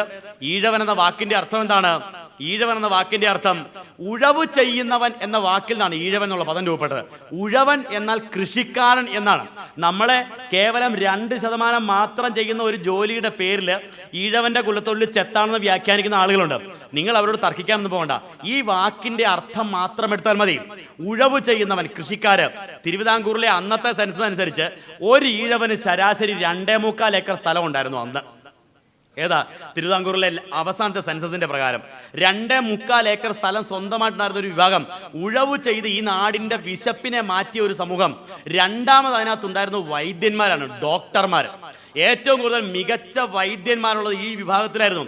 നിങ്ങൾ ഈ അഷ്ടവൈദ്യന്മാർ കേട്ടിട്ടുണ്ടോ? അഷ്ടവൈദ്യന്മാര്, നമ്മളൊരു അഷ്ടവൈദ്യൻ തൈക്കാട്ട് മൂസം എന്നൊക്കെ പറഞ്ഞാൽ പൂണൂലിട്ട രൂപമാണല്ലോ മനസ്സിൽ വരുന്നത്. എങ്ങനെ ഈ അഷ്ടവൈദ്യന്മാരുണ്ടായത്? അതായത് നമ്പൂതിരി സമുദായത്തിലും സവർണ വിഭാഗത്തിലും നല്ല ഡോക്ടർമാരെ കിട്ടാതെ വന്നപ്പോൾ ഈഴവൻ തൊട്ട് താഴോട്ടുള്ള വിഭാഗത്തിൽ നിന്നും മിടുക്കന്മാരായ വൈദ്യന്മാരെ ഉപനയനം ചെയ്യിപ്പിച്ചുണ്ടാക്കിയ വിഭാഗമാണ് ഏത്? അഷ്ടവൈദ്യന്മാരെന്ന് പറയുന്നത്. പാരമ്പര്യം ഇവിടെയാണ് കിടക്കുന്നത്. ഞാൻ പറഞ്ഞത്, ഇങ്ങനെ ഉന്നതമായ പാരമ്പര്യം ഉണ്ടായിട്ട് പോലും അതിനെ മനസ്സിലാക്കാതെ ഒളിച്ചു വെക്കാൻ ആഗ്രഹിക്കുന്നവരാണ് നമ്മൾ. അപകർഷബോധം നിലനിൽക്കുന്നവരാണ് നമ്മൾ. ഈ അപകർഷബോധത്തെ മാറ്റണമെങ്കിൽ തുറന്ന മനസ്സോടെ ഇതിനെ പഠിക്കാനും മഹാഗുരുവിനെ എല്ലാവർക്കുമായിട്ടും കൊടുക്കാനും സാധിക്കണം. എല്ലാവർക്കും കൊടുക്കാൻ. അപ്പൊ എല്ലാവർക്കും കൊടുക്കണമെങ്കിൽ അവരോട് പറയാൻ നമ്മുടെ കയ്യിൽ വാക്കുകൾ ഉണ്ടാവണം, നമ്മുടെ കയ്യിൽ തെളിവുകൾ ഉണ്ടാവണം. ശ്രീനാരായണ ഗുരുദേവനെ അറിഞ്ഞു എന്നുള്ളതിന്റെ തെളിവുകൾ. ഒരിക്കൽ കണ്ണൂരിൽ നിന്ന് വലിയ കണ്ടി തറവാട്ടിലെ പ്രശസ്തനായ ഒരു മുസ്ലിം, പിച്ച മസ്താൻ എന്നാണ് അദ്ദേഹത്തെ സാധാരണഗതിയിൽ വിളിക്കുക, അബ്ദുൾ ഫൈറൂസി എന്നാണ് പറയുന്നത്. അദ്ദേഹം ഗുരുവിനെ കാണാൻ വേണ്ടി വരികയാണ്. ഗുരുദേവൻ തലശ്ശേരി ജഗന്നാഥ ക്ഷേത്രത്തിൽ വിശ്രമിക്കുന്ന സമയമാണ്. അപ്പൊ ജഗന്നാഥ ക്ഷേത്രത്തിൽ വിശ്രമിക്കുന്ന സമയത്ത് പിച്ച മസ്താൻ പതിയെ കയറി വന്നു. ഗുരുദേവൻ കസേര കൊടുത്ത് ഇരിക്കാൻ പറഞ്ഞു. ഇരുന്നു. ഇദ്ദേഹം വളരെ ശാന്തനായിട്ട് ചോദിച്ചൊരു ചോദ്യമുണ്ട്. താങ്കൾ ഇപ്പോൾ ഇവിടെ ശിവനെയാണല്ലോ പ്രതിഷ്ഠിച്ചിരിക്കുന്നത്. ഈ ശിവൻ എന്ന് പറയുന്ന ഒരു ശക്തി ഉണ്ടോ? ഈ ശിവൻ എന്ന് പറയുന്ന ഒരു സംഗതി ഉണ്ടോ? നമ്മളാണെങ്കിൽ എന്താ പറഞ്ഞാൽ, താനിവിടെ വർഗീയ ലഹള ഉണ്ടാക്കാൻ വേണ്ടി വന്നിരിക്കുകയാണോ? അല്ലെങ്കിൽ ചോദ്യങ്ങൾ പലതുണ്ടായേനെ. ഗുരുദേവൻ വളരെ ശാന്തനായിട്ട് ചോദിച്ചു, കാണണോ? വളരെ നിസ്സാരമായിട്ട്. പിച്ചമസ്താൻ ഞെട്ടിപ്പോയി. അങ്ങനെ ചോദിക്കാൻ പറ്റുമോ ഒരാൾക്ക്? ഗുരുദേവനോട് പറഞ്ഞു, ശരി, എനിക്കൊന്ന് കണ്ടാൽ കൊള്ളാമെന്നുണ്ട്. പിച്ചമസ്താനോട് ഗുരുദേവൻ പറഞ്ഞു, താങ്കളുടെ ഈ കണ്ണുകൊണ്ട് നോക്കിയാൽ ശിവനെ കാണാനുള്ള ശക്തിയില്ല അതിന്, അല്ലെങ്കിൽ ആ ശക്തിയെ നേരിടാനുള്ള ബലമില്ല താങ്കളുടെ കണ്ണുകൾക്ക്. ഒരു കാര്യം ചെയ്യൂ, ആഗ്രഹം ഞാൻ സാധിച്ചു തരാം. എന്റെ കൈ പിടിച്ചിട്ട് പടിഞ്ഞാറൻ ചക്രവാളത്തിലേക്ക് നോക്കാൻ പറഞ്ഞു. പിച്ചമസ്താൻ ധൈര്യസമേതം ഗുരുവിന്റെ കൈ പിടിച്ചിട്ട് പടിഞ്ഞാറൻ ചക്രവാളത്തിലേക്ക് നോക്കി. സൂര്യൻ അസ്തമിക്കാൻ പോകുന്ന ചക്രവാളത്തിൽ പിന്നെ കാണുന്നത് പടിഞ്ഞാറൻ ചക്രവാളം നിറഞ്ഞു കവിഞ്ഞു നിൽക്കുന്ന സാക്ഷാൽ നടരാജ വിഗ്രഹത്തെ കണ്ട്, നടരാജ പെരുമാളിനെ കണ്ട് ബോധം കെട്ടുപോയി ഈ മുസൽമാൻ. ഉണർന്നു കഴിഞ്ഞപ്പോ പിച്ചമസ്താൻ വിളിച്ചു പറഞ്ഞൊരു വാചകമുണ്ട്. ഭൂലോകരെ, ലോകവാസികളെ, നിങ്ങൾക്ക് ശിവനെ കാണണോ? നിങ്ങൾ കള്ളാവിനെ കാണണോ? നിങ്ങൾക്ക് ദൈവത്തെ കാണണോ? നിങ്ങൾ ഗുരുവിന്റെ കൈ പിടിച്ചു നോക്കൂ എന്ന് പറഞ്ഞു പിച്ചമസ്താൻ. വിരുത്തങ്ങൾ എന്ന് പറയുന്ന പുസ്തകത്തിലാണ് പറയുന്നത്. മനസ്സിലായോ? നിങ്ങൾക്ക് ദൈവത്തെ കാണണമെങ്കിൽ ഗുരുവിന്റെ കൈ പിടിക്കാൻ നിങ്ങൾക്ക് സാധിക്കണം. അല്ലാതെ നിങ്ങൾ കാണുന്ന ആരും വിചാരിക്കണ്ട കേട്ടോ. കാരണം ഈ കണ്ണുകൾക്ക് അത് താങ്ങാനുള്ള ശക്തിയില്ല. അതുകൊണ്ട് നമ്മൾ ഗുരുവിലൂടെ സഞ്ചരിക്കണമെന്ന് പറയുന്നത്, ഗുരുവിലൂടെ യാത്ര ചെയ്യണമെന്ന് പറഞ്ഞത്. നമ്മുടെ കണ്ണുകൾക്ക് അത് നേരിടാനുള്ള ശക്തി ഇല്ലാത്തതുകൊണ്ടാണ്. ഞാൻ പറഞ്ഞത്, ഗുരുവിന്റെ സന്നിധിയിൽ എത്തിച്ചേർന്നവരെ എല്ലാം ഭഗവാൻ സംതൃപ്തരാക്കിയിട്ടുണ്ട്. അത് ഏത് വിഭാഗത്തിൽപ്പെട്ടവനാണെന്ന് നോക്കിയിട്ടില്ല, ഏത് ജാതിയിൽപ്പെട്ടവനാണെന്ന് നോക്കിയിട്ടില്ല, പണ്ഡിതനാണോ പാമരനാണോ നോക്കിയിട്ടില്ല. ഒരു കള്ളൻ വന്നാൽ കള്ളനെ പോലും സംതൃപ്തനാക്കി ശ്രീനാരായണ ഗുരുദേവൻ, അല്ലേ?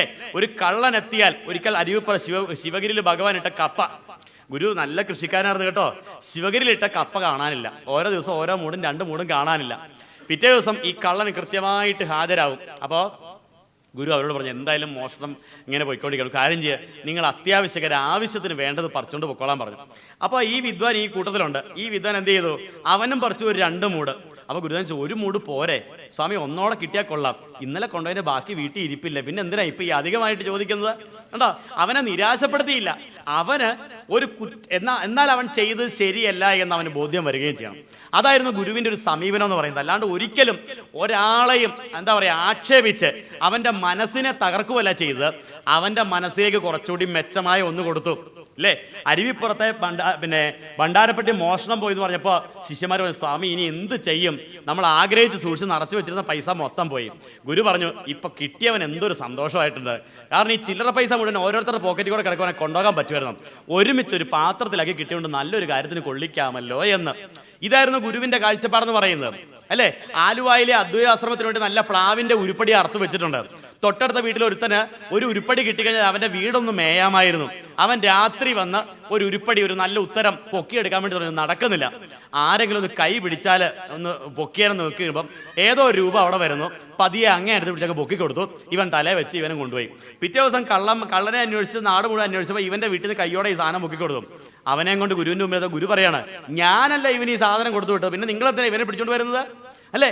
അപ്പൊ നോക്കൂ, ഇങ്ങനെ എല്ലാത്തിനോടും കാരുണ്യം കാണിക്കുകയും തൻ്റെ അടുക്കൽ വരുന്ന എല്ലാവരെയും അവർ ചെയ്ത തെറ്റിനെ ബോധ്യപ്പെടുത്തി കൊടുത്ത് കുറച്ചുകൂടി മികവുള്ള ഒന്നിനെ കൊടുക്കാൻ ശ്രമിക്കുകയും ചെയ്തു ശ്രീനാരായണ ഗുരുദേവൻ. അതുകൊണ്ടാണ് സർവലോകാനുരൂപായ, എല്ലാവർക്കും വേണ്ടിയാണ് ഗുരുദേവൻ എന്ന് പറയുന്നത്. അപ്പൊ ആ ഗുരുവിന്റെ മഹത്വത്തെ തുറന്ന കണ്ണുകളോടെയും തുറന്ന മനസ്സുകളോടെയും വായിക്കാൻ നമുക്ക് സാധിക്കണം. തുറന്ന മനസ്സോടെ അനുഭവിച്ചറിയാൻ നമുക്ക് സാധിക്കണം. ക്ഷേത്രങ്ങളിലൂടെയും ആരാധനാലയങ്ങളിലൂടെയും വിശ്വാസങ്ങളിലൂടെയും നമുക്കതിനെ വളർത്തിക്കൊണ്ടുവരാൻ സാധിക്കണം.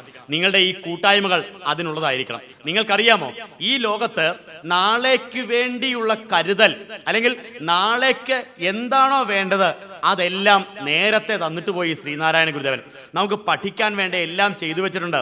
മഹാഗുരു നമുക്ക് വേണ്ട ഭൗതികമായ സമ്പത്തുകളെല്ലാം ആർജിച്ചു വെച്ചിട്ടുണ്ട്. നമ്മൾ അതിനെ ഒന്ന് പരിപാലിച്ചുകൊണ്ട് പോവുക എന്ന ദൗത്യമാണ് ഏറ്റെടുക്കേണ്ടത്. അതിനെ നേരാവണ്ണം ഒന്ന് സംരക്ഷിച്ചുകൊണ്ട് നിലനിർത്തിക്കൊണ്ട് പോവുക എന്ന ദൗത്യമാണ് നമ്മൾ ഏറ്റെടുക്കേണ്ടത്. അങ്ങനെ ഗുരുവിനെ മനസ്സിലാക്കാനും ഗുരുവിനെ പഠിക്കാനുമുള്ള ദൗത്യം ഏറ്റെടുക്കുമ്പോൾ സനാതന ധർമ്മത്തെ, സനാതനം എന്ന വാക്കിന്റെ അർത്ഥം എന്താണ്? സനാതനം എന്ന വാക്കിന്റെ അർത്ഥം എന്നും നിലനിൽക്കുന്നത്, നാശമില്ലാത്തത് എന്നാണ്. അതിനെ സനാതനമാക്കിയത് ശ്രീനാരായണ ഗുരുദേവനാണ്. വേറെ ആർക്കും അത് സാധിച്ചിട്ടില്ല കേട്ടോ. ശങ്കരാചാര്യര് പോലും അദ്വൈതം പറഞ്ഞു, പ്രവൃത്തിയിൽ അദ്വൈതം പറഞ്ഞു. ഏതാ വാക്കുകളിലൂടെ അദ്വൈതം പറഞ്ഞു, പ്രവൃത്തിയിൽ കൊണ്ടുവരാൻ പറ്റിയോ? അതുകൊണ്ടാണ് പെരിയാറിൽ നിന്ന് കുളിക കഴിഞ്ഞ് കയറി വരുമ്പോൾ ഒരു ചണ്ടാളൻ ഒരു പട്ടിയേയും കൂട്ടിക്കൊണ്ട് മുമ്പിൽ നിൽക്കുകയാണ്. വഴി മാറി നിൽക്കാൻ പറഞ്ഞത് അദ്വൈതം പറഞ്ഞയാളാ. അഹം ബ്രഹ്മാസ്മി ഉപദേശിച്ച ആളാ പറയുന്നത് ചണ്ടാളനോട് വഴി മാറാൻ. അപ്പൊ ചണ്ടാളൻ എന്താ പറഞ്ഞതറിയാമോ?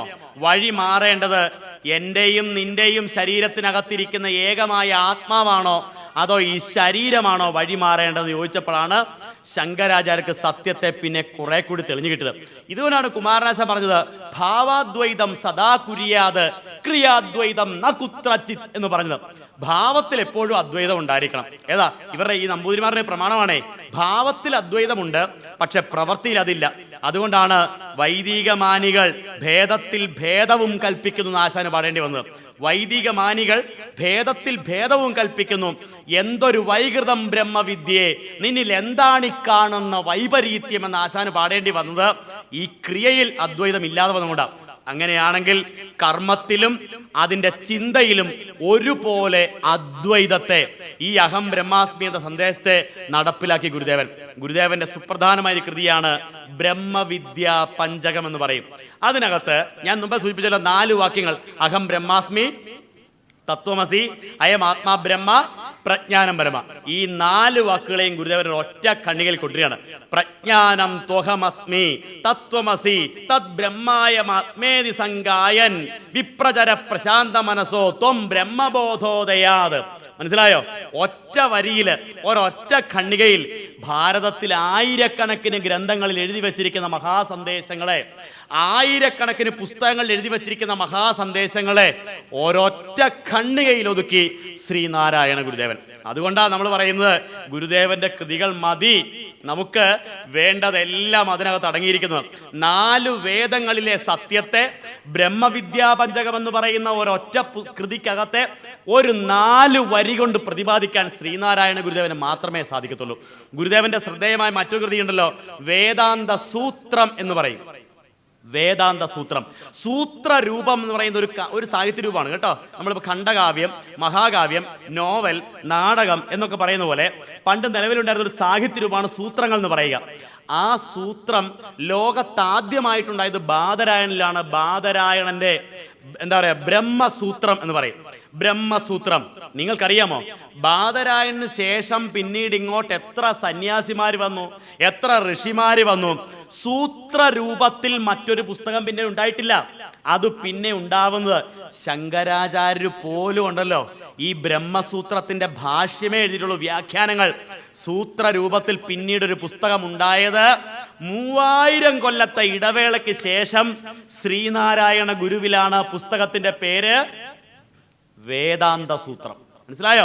വേദാന്ത സൂത്രം. എൻ്റെ പ്രിയപ്പെട്ടവരെ, ഇങ്ങനെ ഭാരതത്തിലെ മറ്റൊരു യോഗീശ്വരനും സംഭാവന ചെയ്യാൻ പറ്റാത്തത്, മറ്റൊരു ഋഷിക്കും ചെയ്യാൻ പറ്റാതെ പോയത് ശ്രീനാരായണ ഗുരുദേവന്റെ പൂർത്തീകരിക്കാൻ സാധിച്ചു. അപ്പോൾ നമ്മൾ ചെയ്യേണ്ടത് എന്താണ്? തുറന്ന കണ്ണുകളോടെ ഗുരുവിന്റെ അടുക്കലേക്ക് എത്തിച്ചേരണം. സത്യസന്ധമായ മനസ്സോടെ ആ ഭഗവാൻ പോയ സ്ഥലങ്ങളിൽ കൂടെയൊക്കെ ഒന്ന് പോവാൻ സാധിക്കണം. മരുത്വ മലയില്, പിള്ളത്തടത്തില്, കൊടിതൂക്കി മലയില്, വാടാനപ്പള്ളിയില്, ശിവഗിരിയില്, ചെമ്പഴന്തിയില്, കുദ്രോളിയില്, കുന്നുംപാറയിലെ സുബ്രഹ്മണ്യ സ്വാമി ക്ഷേത്രത്തില്, ഇവിടെയൊക്കെ സ്വച്ഛന്തമായ മനസ്സോടെ കടന്നു ചെല്ലുമ്പോൾ നിങ്ങൾ ഗുരുവിനെ അറിയും. പിന്നെയോ ആ ഭഗവാന്റെ പുസ്തകങ്ങൾ മേടിച്ചുകൊണ്ട് വീട്ടിൽ വെച്ചിട്ട് പതിയെ പതിയെ അതിലേക്കൊന്ന് പഠിക്കാൻ ശ്രമിക്കണം. നമ്മൾ പൈസ ഉണ്ടാക്കാൻ വേണ്ടി ഇങ്ങനെ കഷ്ടപ്പെടാൻ കൊണ്ട് കുറേ കാലമായില്ലേ. ഒരു പഴഞ്ചൊല്ല് പറയുമല്ലോ മലയാളികളെ കുറിച്ച് പ്രത്യേകിച്ചും, അയാളുടെ ആരോഗ്യം മുഴുവൻ ഉപയോഗിച്ച് എന്തുണ്ടാക്കും? പണം ഉണ്ടാക്കാൻ വേണ്ടി ശ്രമിക്കും. ഉള്ള ആരോഗ്യം മുഴുവൻ അധ്വാനിച്ച് പണം ഉണ്ടാക്കും. അവസാന കാലത്തോ ഈ പണം മുഴുവൻ ചെലവഴിച്ച് ആരോഗ്യം ഉണ്ടാക്കാൻ വേണ്ടി കഷ്ടപ്പെടും. അതല്ലേ ഇപ്പൊ സംഭവിച്ചുകൊണ്ടിരിക്കുന്നത്. അപ്പൊ നമ്മുടെ പരമമായ ശക്തി എന്ന് പറയുന്നത് കേവലം പണസമ്പാദനം. പണം വേണം, പക്ഷേ അതോടൊപ്പം തന്നെ ജീവിതത്തെയും അത് വെച്ച് ചേർത്ത് കൊണ്ടുപോകാൻ സാധിക്കണം. ഈ ജീവിതം നിലനിൽക്കണമെങ്കിൽ അതിനാവശ്യമായ ചിലതുണ്ടാവണം. അതിലേറ്റവും പ്രധാനപ്പെട്ട ഒന്നാണ് ആധ്യാത്മികത എന്ന് പറയുന്നത്. ആർക്കും പണം കൊണ്ട് മാത്രം എല്ലാം ആയി എന്ന് കരുതണ്ട പ്രിയപ്പെട്ടവരെ. പണം കൊണ്ട് മാത്രം എല്ലാം ആയി എന്ന് ആരും വിചാരിക്കേണ്ടതില്ല. ആത്മീയത കൂടി നമ്മുടെ സമ്പത്തായിട്ട് കരുതലുണ്ടാവണം. നിങ്ങൾക്കറിയാമല്ലോ, നെടുങ്കണ്ടത്തിലൊക്കെ വന്നു നോക്കിക്കുക നിങ്ങൾ. ഒരു വെള്ളിയാഴ്ച ദിവസം ഒരു 12:30 കഴിഞ്ഞു കഴിഞ്ഞാൽ ഉണ്ടല്ലോ, എത്ര പേര് കടയിലുണ്ടായാലും കൊള്ളാം, ആ ഷട്ടർ അങ്ങോട്ട് താഴ്ത്തും. 5 മിനിറ്റ് കൊണ്ട് ഞങ്ങൾ പോയിട്ട് വരാമെന്ന് പറയും.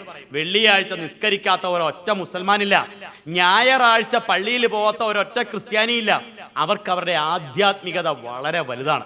നമുക്കാവട്ടെ ആഴ്ചയിൽ ഒരു ദിവസം ഒരുമിച്ച് കൂടിയുള്ള ഒരു പ്രാർത്ഥനയുണ്ടെങ്കിൽ ആ പ്രാർത്ഥന വരാൻ പോലും വലിയ പ്രയാസമാണ് നമുക്ക്.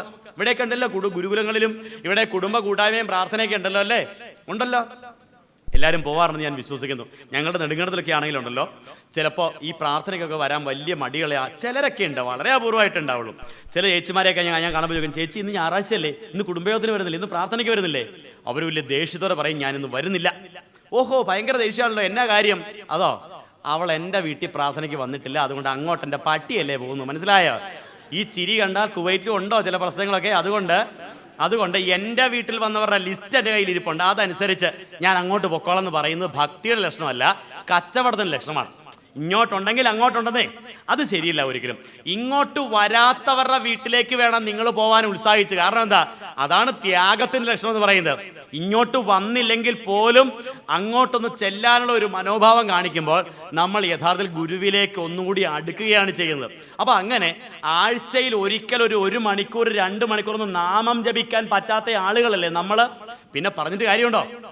അപ്പൊ അതുകൊണ്ട് പ്രിയപ്പെട്ടവരെ, നമുക്ക് പണം വേണം. അതിനപ്പുറത്താണ് ഒരു നല്ല ജീവിതം എന്ന് പറയുന്നത്, ഒരു നല്ല കുടുംബം എന്ന് പറയുന്നത് അതിനപ്പുറത്തുള്ളൊരു സത്യമാണ്. എന്തൊക്കെ ഉണ്ടായാലും ശരി, ജീവിതം പോയാൽ യാതൊരു പ്രയോജനവും ഇല്ല എന്ന് തിരിച്ചറിയണം. അപ്പോൾ ഒരു നല്ല ജീവിതത്തിന് വേണ്ടത് എന്തോ അതാണ് ശ്രീനാരായണ ഗുരുദേവൻ നമുക്ക് നൽകിയിരിക്കുന്നത്. ഒരു നല്ല ജീവിതം നയിക്കാൻ വേണ്ടതെല്ലാം ഗുരുദേവൻ നൽകിയിട്ടുണ്ട്. നിങ്ങൾ പ്രവാസികളായിട്ട് ഈ മണൽക്കാട്ടിൽ വന്ന് കഷ്ടപ്പെട്ട് നിങ്ങളുടെ നല്ല ആയുസ്സും നല്ല ആരോഗ്യവും ഏറ്റവും നല്ല പ്രായവും മുഴുവൻ ഇവിടെ ചെലവഴിച്ച് തിരിച്ചു വരുമ്പോൾ നിങ്ങൾക്ക് വാർദ്ധക്യകാലത്ത് സ്വസ്ഥമായിട്ടിരിക്കാൻ ഒരു കുടുംബം ഉണ്ടാവണം. സ്വസ്ഥമായിട്ട് മനസന്തോഷത്തോടു കൂടി കഴിയാൻ ഒരന്തരീക്ഷം ഉണ്ടാവണം. ആ അന്തരീക്ഷം നിങ്ങൾ ഇന്നേ രൂപപ്പെടുത്തിയെടുക്കുന്ന ഒന്നാണ്. അതിനുള്ള ഒരു ആധ്യാത്മികമായ പശ്ചാത്തലം നിങ്ങൾ സൃഷ്ടിക്കണം. സ്വന്തം വീടിനകത്ത് പ്രാർത്ഥനയുടെ ഒരു അന്തരീക്ഷം ക്രിയേറ്റ് ചെയ്യാൻ നിങ്ങൾക്ക് സാധിക്കണം. ഗുരുദേവൻ പറയുകയാണ്, ഈശ്വരാരാധന എല്ലാ ഗൃഹങ്ങളിലും എല്ലാ ഹൃദയങ്ങളിലും എത്തിച്ചേരണം. ഗുരുദേവന്റെ വാക്കാ കേട്ടോ, ഒരിക്കലും മാറ്റമില്ലാത്ത വാക്ക്. ഈശ്വരാരാധന എല്ലാ ഗൃഹങ്ങളിലും എല്ലാ ഹൃദയങ്ങളിലും എത്തിച്ചേരണം. അപ്പൊ പ്രാർത്ഥിക്കേണ്ടത് എവിടെ കൊണ്ടാണ്? അധരം കൊണ്ടല്ല, ആത്മാവ് കൊണ്ട് ആരാധിക്കാൻ പഠിപ്പിക്കുന്ന പ്രാർത്ഥന. ഗുരുദേവൻ പറഞ്ഞിട്ടുണ്ട് കേട്ടോ, നാമം ചൊല്ലാത്തവർക്ക് ഉപ്പിടാതെ കഞ്ഞി കൊടുക്കണമെന്ന്. എന്നുവെച്ചാൽ എന്താ? ഒരു കഞ്ഞിക്ക് രുചി ഉണ്ടാവണമെങ്കിൽ ഇത്തിരി ഉപ്പ് അതിനകത്ത് ചേർക്കണം. അപ്പൊ പ്രാർത്ഥിക്കാത്തവർക്ക് അതാണ് ശീലം എന്ന് പറയുന്നത്. അപ്പൊ പ്രാർത്ഥന ജീവിതത്തിന്റെ ഉപ്പാണ്. ഒരു കറി എത്ര നന്നായിട്ട് വെച്ചാലും ഉപ്പ് പാകത്തിനല്ലെങ്കിൽ പ്രശ്നമാണ്. അതുപോലെ ഈ ജീവിതത്തിന്റെ ഉപ്പാണ് പ്രാർത്ഥന എന്ന് മനസ്സിലാക്കിക്കൊണ്ട് പ്രാർത്ഥനയ്ക്ക് പരമപ്രാധാന്യം കൊടുക്കാൻ സാധിക്കണം. 2, ഒരുമിച്ച് കൂടി നാമം ചൊല്ലാനുള്ള മനോഭാവം വളർത്തിയെടുക്കണം. കുടുംബത്തിൽ നിങ്ങളുടെയൊക്കെ സമയം, ജോലിയുടെ സമയം എനിക്ക് അറിഞ്ഞുകൂടാ, പക്ഷെ നിങ്ങളുള്ളവര് ഒരുമിച്ച് കൂടി നാമം ജപിക്കാനുള്ള സമയം നിങ്ങൾ കണ്ടെത്തണം. 3, ഇത് പഠിക്കാൻ വേണ്ടി ഒരു 10 മിനിറ്റ് ദിവസത്തിൽ മാറ്റിവെക്കണം. നമ്മുടെ ഫോൺ വിളിയിൽ നിന്നോ, നമ്മുടെ ഇന്റർനെറ്റ് ഉപയോഗത്തിൽ നിന്നോ, നമ്മുടെ വാട്സപ്പ് ചാറ്റിങ്ങിൽ നിന്നോ ഒരു ഇത്തിരി സമയം എടുത്തിട്ട് നിങ്ങൾ ഗുരു എന്ന പേരിലേക്ക് മാറ്റി കൊടുക്കണം. ഇങ്ങനെ ഗുരുവിനെ മനസ്സിലാക്കി, ഗുരുവിനെ പഠിച്ച് ഗുരുധർമ്മത്തിലൂടെ മുന്നോട്ട് നീങ്ങാൻ സാധിക്കണം. അതാണ് ശ്രീനാരായണ ധർമ്മം എന്ന് പറയുന്നത്. സനാതന ധർമ്മത്തിന്റെ അടിസ്ഥാന ശിലയായിട്ട് നിൽക്കുന്നു ശ്രീനാരായണ ധർമ്മം. അത് നമ്മൾ മനസ്സിലാക്കേണ്ടതുണ്ട്. ഈ സനാതന ധർമ്മത്തെ ശുദ്ധീകരിച്ച്, സനാതന ധർമ്മത്തിന്റെ പിഴവുകൾ തീർത്ത് അതിനെ ഇന്ന് കാണുന്ന രൂപത്തിലെത്തിച്ചത് ശ്രീനാരായണ ഗുരുദേവനാണ്. അതുകൊണ്ടാണല്ലോ കേരളത്തിന് പുറത്ത് എത്രയൊക്കെ അമ്പലങ്ങളിലാണ് അടിയും കലശലും ഉണ്ടാകുന്നത്, എത്ര സ്ഥലങ്ങളിലാണ് ഇന്നും ജാതീയപരമായ വ്യത്യാസങ്ങൾ ഉണ്ടാകുന്നത്. കേരളം മാറിപ്പോയില്ലേ? കേരളം ദൈവത്തിന്റെ സ്വന്തമായി മാറിയില്ലേ? ഇത്രമാത്രം മാറ്റം കേരളത്തിനകത്തുണ്ടായത് ഈ ഗുരു സനാതന ധർമ്മത്തിൽ വച്ച വിളക്കിന്റെ ഫലമായിട്ടാണ്. മറ്റു സ്ഥലങ്ങളിലും ഉണ്ട്, ഹിന്ദുമതം ഉണ്ട്, സനാതന ധർമ്മം ഉണ്ട്, എല്ലാം ഉണ്ട്. പക്ഷേ അവിടെയൊന്നും ശ്രീനാരായണ ഗുരുവില്ല. അതുകൊണ്ടാണ് ഈ വിവേചനം ഇന്നും അവിടെ നിൽക്കുന്നത്. അപ്പൊ അതുകൊണ്ട് ഈ ഗുരു എന്ന വിളക്കിനെ ലോകത്തേക്ക് കൊടുക്കാൻ നമുക്ക് സാധിക്കണം. നിങ്ങൾക്കറിയാമല്ലോ, ഇന്ത്യൻ പ്രധാനമന്ത്രിയാകുന്നതിന് മുൻപ് ഗുജറാത്ത് മുഖ്യമന്ത്രിയായിരുന്ന മനുഷ്യനായിരുന്നു ആര്? ശ്രീമാൻ നരേന്ദ്രമോദി. ഗുജറാത്ത് മുഖ്യമന്ത്രിയായിരുന്ന സമയത്താണ് ശിവഗിരി മഠം ഔദ്യോഗികമായിട്ട് നരേന്ദ്രമോദിയെ ക്ഷണിക്കുന്നത്. അന്ന് എല്ലാവരും അംഗം വെച്ചു. കാരണം എന്താണ്? ഇത്രയും വലിയ നിന്ദ്യനായ ഒരു മനുഷ്യനെ ഇവിടെ കൊണ്ടുവരുന്നത് ശരിയല്ല, ശിവഗിരി അതിനുള്ള വേദിയല്ല എന്നൊക്കെ ഉണ്ടായി. ഞാനിത് പറയുന്നത് മോഡിയുടെ ആളായൊന്നുമല്ല കേട്ടോ, ഞാൻ ആ പാർട്ടിക്കാരനുമല്ല. പക്ഷേ നല്ലതല്ല ഒരുവൻ ചെയ്ത നല്ല കാര്യം മറപ്പത്, നല്ലതല്ലാത്തതുടനെ മറന്നിടുന്നത് ഉത്തമം. അതുകൊണ്ട് മാത്രമേ ഇത് പറയുന്നത്. നിങ്ങൾക്കറിയാമോ, ശിവഗിരിയിൽ വന്ന ഗുജറാത്ത് മുഖ്യമന്ത്രി മഹാസമാധിയിൽ പോയി തൊഴുതു പ്രാർത്ഥിച്ച് ശിവഗിരിയിലെ വേദിയിൽ പ്രസംഗിച്ചിട്ട് തിരിച്ചു പോയതിൻ്റെ 101ാമത്തെ ദിവസമാണ് ഇന്ത്യൻ പ്രധാനമന്ത്രിയായിട്ട് നോമിനേഷൻ കിട്ടുന്നത്. പിടികിട്ടിയോ നിങ്ങൾക്ക്? ശിവഗിരിയിൽ എത്തി തൊഴുതിൻ്റെ 101ാമത്തെ ദിവസം. വല്ല 85ാമത്തെയോ 75 ആണെ പോട്ടെന്ന് വിചാരിക്കായിരുന്നു. 101ാമത്തെ ദിവസം. അന്ന് പോയപ്പോഴേ 2 സമ്മാനങ്ങൾ കൊടുത്തുവിട്ടു സന്യാസിമാര്. ഒന്ന്, ശ്രീനാരായണ ഗുരുദേവന്റെ 14,500 രൂപ വിലയുള്ള ഒരു ഫോട്ടോ. 2, ഒരു പ്രാർത്ഥന. അതിൻ്റെ ഹിന്ദി രൂപം കൊടുത്തുവിട്ടു. എന്തിനാ? എല്ലാ ദിവസവും ഇരിക്കട്ടെ ഒരു വിളക്ക് പോലെ എന്ന് പറഞ്ഞുകൊണ്ട്. ആ പ്രാർത്ഥന നിങ്ങൾക്കറിയുമോ? പ്രധാനമന്ത്രി പദത്തിൽ എത്തിയതിന് ശേഷം ഒരു സന്യാസിയെ ഗുജറാത്തിലേക്ക് വിളിച്ചു. നരേന്ദ്രമോദിയുടെ വീടിൻ്റെ ഒരു മൂലയിലിരുന്ന ആ ഗുരുവിൻ്റെ ഫോട്ടോയുണ്ടല്ലോ, 14,000 രൂപ വിലയുള്ള ഫോട്ടോ. ആ ഫോട്ടോ എടുത്ത് ഇന്ത്യൻ പ്രധാനമന്ത്രിയുടെ പൂജാമുറിയുടെ നടുവിൽ സ്ഥാപിക്കുന്നതിന് വേണ്ടി. ഇന്ത്യൻ പ്രധാനമന്ത്രിയുടെ പൂജാമുറിയുടെ നടുവിലിരിക്കുന്നത് ശ്രീനാരായണ ഗുരുദേവനാണെന്ന് നമ്മളെങ്കിലും മനസ്സിലാക്കണ്ടേ, നമ്മളെങ്കിലും തിരിച്ചറിയട്ടെ. അവിടെ ചൊല്ലി ആ പ്രാർത്ഥന ഏത്? രക്ഷാകരോ ജഗദീശ ഛോഡോ നഹം തോ കഭി, രക്ഷാകരോ ജഗദീശ ഛോഡോ നഹം തോ കഭി, ഭവജലനിധി കേ തോ നാവിക തും ഹോ പ്രഭോ, ചരൺ തുമാരി ബനെ നൗകാ ഹമാരി വിഭോ, രക്ഷാകരോ ജഗദീശ ഛോഡോ നഹം തോ കഭി. മലയാളത്തിൽ പറയൂ നിങ്ങൾ, ദൈവമേ കാത്തുകൊൾകങ്ങ്. നോക്കൂ, ഇത് രണ്ടുമാണ്. ഒരു സാധാരണ വ്യക്തിയെ എത്തിച്ചത് എവിടെയാണെന്ന് ആലോചിച്ചോണം നിങ്ങൾ. 2ാമത്തെ തവണ വന്നപ്പോൾ പ്രശ്നമൊക്കെ ഉണ്ടായി. ശിവഗിരി പറയുന്നു, ഞങ്ങളാരും വിളിച്ചിട്ടില്ല, ഞങ്ങളാരും ക്ഷണിച്ചിട്ടില്ല. എന്നിട്ടും വന്നു. രാജ്യത്തിന്റെ പ്രധാനമന്ത്രി ആയിട്ട് പോലും വന്ന് തൊഴുതു പ്രാർത്ഥിച്ചിറങ്ങിയപ്പോൾ പത്രക്കാർ ചോദിച്ചില്ലേ ചോദ്യം, എന്താ അങ്ങ് പ്രാർത്ഥിച്ചതെന്ന്? അദ്ദേഹം മറുപടി കൊടുത്തു, ഞാൻ ആദ്യം ഒന്നേ പ്രാർത്ഥിച്ചുള്ളൂ. ആദ്യം വന്നപ്പോൾ ചോദിച്ചു ഇത്രയേ ഉള്ളൂ ഗുരുവിനോട്, എന്താ? ഈ നാട്ടിലെ പാവപ്പെട്ടവരെ സേവിക്കാൻ ഒരു അവസരം തരണം എന്ന്. മനസ്സിലായോ? ഇത് പത്രത്തിൽ വന്ന കാര്യം ഞാൻ ഈ പറയുന്നത്, അല്ലാണ്ട് എന്റെ വെളിപാടല്ല ഈ പറയുന്നത്. ഈ നാട്ടിലെ സാധാരണക്കാരെ സേവിക്കാൻ ഒരു അവസരം കൊടുത്തില്ലേ ശ്രീനാരായണ ഗുരുദേവൻ? ഇതാണ് പ്രിയപ്പെട്ടവരെ മഹാഗുരു എന്ന് പറയുന്നത്. ആത്മാർത്ഥമായിട്ട് വിളിച്ചാൽ, ഹൃദയം കൊണ്ട് വിളിച്ചാൽ വിളി കേൾക്കും ശ്രീനാരായണ ഗുരുദേവൻ. അത് മോഡിയല്ല, ഈ ലോകത്ത് ആര് വിളിച്ചാലും ആ വിളിക്കുത്തരം നൽകാൻ ശ്രീനാരായണ ഗുരുദേവനുണ്ട്. നമുക്ക് വിളിക്കാൻ സാധിക്കുന്നുണ്ടോ? ഹൃദയം കൊണ്ട് വിളിക്കാൻ സാധിക്കുന്നുണ്ടോ എന്നുള്ളതാണ് എൻ്റെ ചോദ്യം എന്ന് പറയുന്നത്. അങ്ങനെ ഹൃദയം കൊണ്ട് ഗുരുവിനെ പ്രാർത്ഥിക്കാൻ നിങ്ങൾക്ക് ഓരോരുത്തർക്കും കഴിഞ്ഞാൽ, ആ മഹാഗുരുവിൻ്റെ കൃതികളാണ് ഗുരുവിൻ്റെ അറിവെന്ന് പറയുന്നത്, ആ കൃതികളിലൂടെ ഗുരുവിനെ സ്വന്തമാക്കാൻ കഴിഞ്ഞാൽ നമ്മുടെ പ്രശ്നങ്ങൾക്ക് പരിഹാരമായി. നമുക്ക് സമാധാനവും സന്തുഷ്ടിയുമുള്ള ഒരു ജീവിതം നമ്മളെ തേടി വരും. അതിന് ഗുരുവിൻ്റെ കൃതികൾ നിങ്ങൾക്ക് പ്രേരകമാകും. ആ കൃതികളെക്കുറിച്ചുള്ള പഠനം നാളത്തെ വേദിയിൽ നമുക്ക് ഏറ്റെടുക്കാം. നാളത്തെ അവസരം അതിനു വേണ്ടിയുള്ളതാവട്ടെ. നാരായണ ഗുരുദേവന്റെ 65 കൃതികളിൽ പ്രധാനപ്പെട്ട കുറേ എണ്ണം നമുക്ക് പരാമർശിക്കേണ്ടതുണ്ട്. ഒപ്പം ശ്രീനാരായണ ഗുരുദേവന്റെ ശതാബ്ദി വർഷത്തിൽ, അതായത് ഈ 2016 ശതാബ്ദിയാണ്, 2016 ആ ശതാബ്ദി ആഘോഷിക്കുന്ന ഗുരുവുമായിട്ട് ബന്ധപ്പെട്ട സംഭവ വികാസങ്ങൾ ഏതൊക്കെയാണ് നമ്മൾ പഠിക്കണം. യഥാർത്ഥത്തിൽ നിങ്ങൾക്കറിയാമോ, ഈ വർഷം എന്ന് പറയുന്നത് മഹാഗുരുവിൻ്റെ കൃതികളിലെ ഏറ്റവും ശ്രദ്ധേയമായ കൃതികൾ 100ാം വർഷം ആഘോഷിക്കുന്നു. അതുകൊണ്ട് എൻ്റെ പ്രിയപ്പെട്ടവരെ, ഈ ശതാബ്ദി വർഷത്തിൽ ആ കൃതികൾ പഠിക്കലാവണം സാരഥി കുടുംബാംഗങ്ങളുടെ ഇനി ഒരു കൊല്ലക്കാലത്തെ അജണ്ട എന്ന് പറയുന്നത്. ആത്മോപദേശതകം നിങ്ങൾ പഠിച്ചു കഴിഞ്ഞു എന്ന് എനിക്കറിയാം, 2ഉം 3ഉം തവണ കൈകാര്യം ചെയ്യുന്നറിയാം. ഇനി അങ്ങോട്ട് നാളെ നമ്മൾ ചർച്ച ചെയ്യാൻ പോകുന്ന 100 വർഷം തികയുന്ന ഭഗവാന്റെ കൃതികളെ എടുത്തു വെച്ച് പഠിക്കാൻ ഇനി അങ്ങോട്ടുള്ള ഒരു കൊല്ലക്കാലം നമുക്കൊന്ന് മാറ്റിവെക്കാം. അതിന് നാളത്തെ വേദിയിൽ നമുക്ക് കണ്ടുമുട്ടാമെന്ന് മാത്രം പറഞ്ഞുകൊണ്ട് ഏതാണ്ട് ഒരു 8:45 മണി ആറായിരിക്കുന്നു. പ്രിയപ്പെട്ടവരെ, നിറഞ്ഞ സദസ്സിന് എല്ലാ നന്ദിയും അർപ്പിക്കുന്നു. ഇത്ര ശ്രദ്ധയോടെ കേട്ടിരുന്നത് ഭഗവാന്റെ മുമ്പിൽ വച്ചിരിക്കുന്ന ആ വിളക്ക് നിങ്ങളുടെ ഉള്ളിൽ തെളിഞ്ഞതിൻ്റെ അടയാളമായിട്ട് മാത്രം കരുതിയാൽ മതി. അറിവ് ഉള്ളിലുള്ളപ്പോൾ ഇരുട്ട് നമ്മളെ ബാധിക്കുകയില്ല, അതൊരിക്കലും അണയുകയുമില്ല. ഈ അറിവിൻ്റെ കെടാവിളക്ക് നിങ്ങളുടെ ഉള്ളിൽ തെളിഞ്ഞിരിക്കുന്നു, അത് ഇനിയും ഒരു കാലത്തും അണയാതിരിക്കട്ടെ. മഹാഗുരു നിങ്ങളോട് ഒത്തുണ്ടാവട്ടെ, നിങ്ങളുടെ കൂടെ ഇരിക്കട്ടെ ഗുരുത്വം. ആ ഗുരുവിൻ്റെ അനുഗ്രഹത്താൽ എന്നെ കേട്ടിരുന്ന ഓരോ കുടുംബങ്ങളിലേക്കും ഭഗവാന്റെ സാന്നിധ്യം എത്തിച്ചേരട്ടെ എന്ന് അനുഗ്രഹിച്ചുകൊണ്ട് പ്രാർത്ഥിച്ചുകൊണ്ട് സാരഥിയുടെ എല്ലാ കുടുംബാംഗങ്ങൾക്കുമുള്ള നന്ദി വാക്കുകൾ അർപ്പിച്ചുകൊണ്ട് എളിയ വാക്കുകൾ ഉപസംഹരിക്കുന്നു. ഏവർക്കും വിനീത പ്രണാമം. നാരായണ ഗുരുസ്വാമിൻ ഭഗവാൻ അഘനാശനൻ, കാരുണ്യനിലയൻ നമ്മെ കാത്തുകൊള്ളട്ടെ സർവദാ.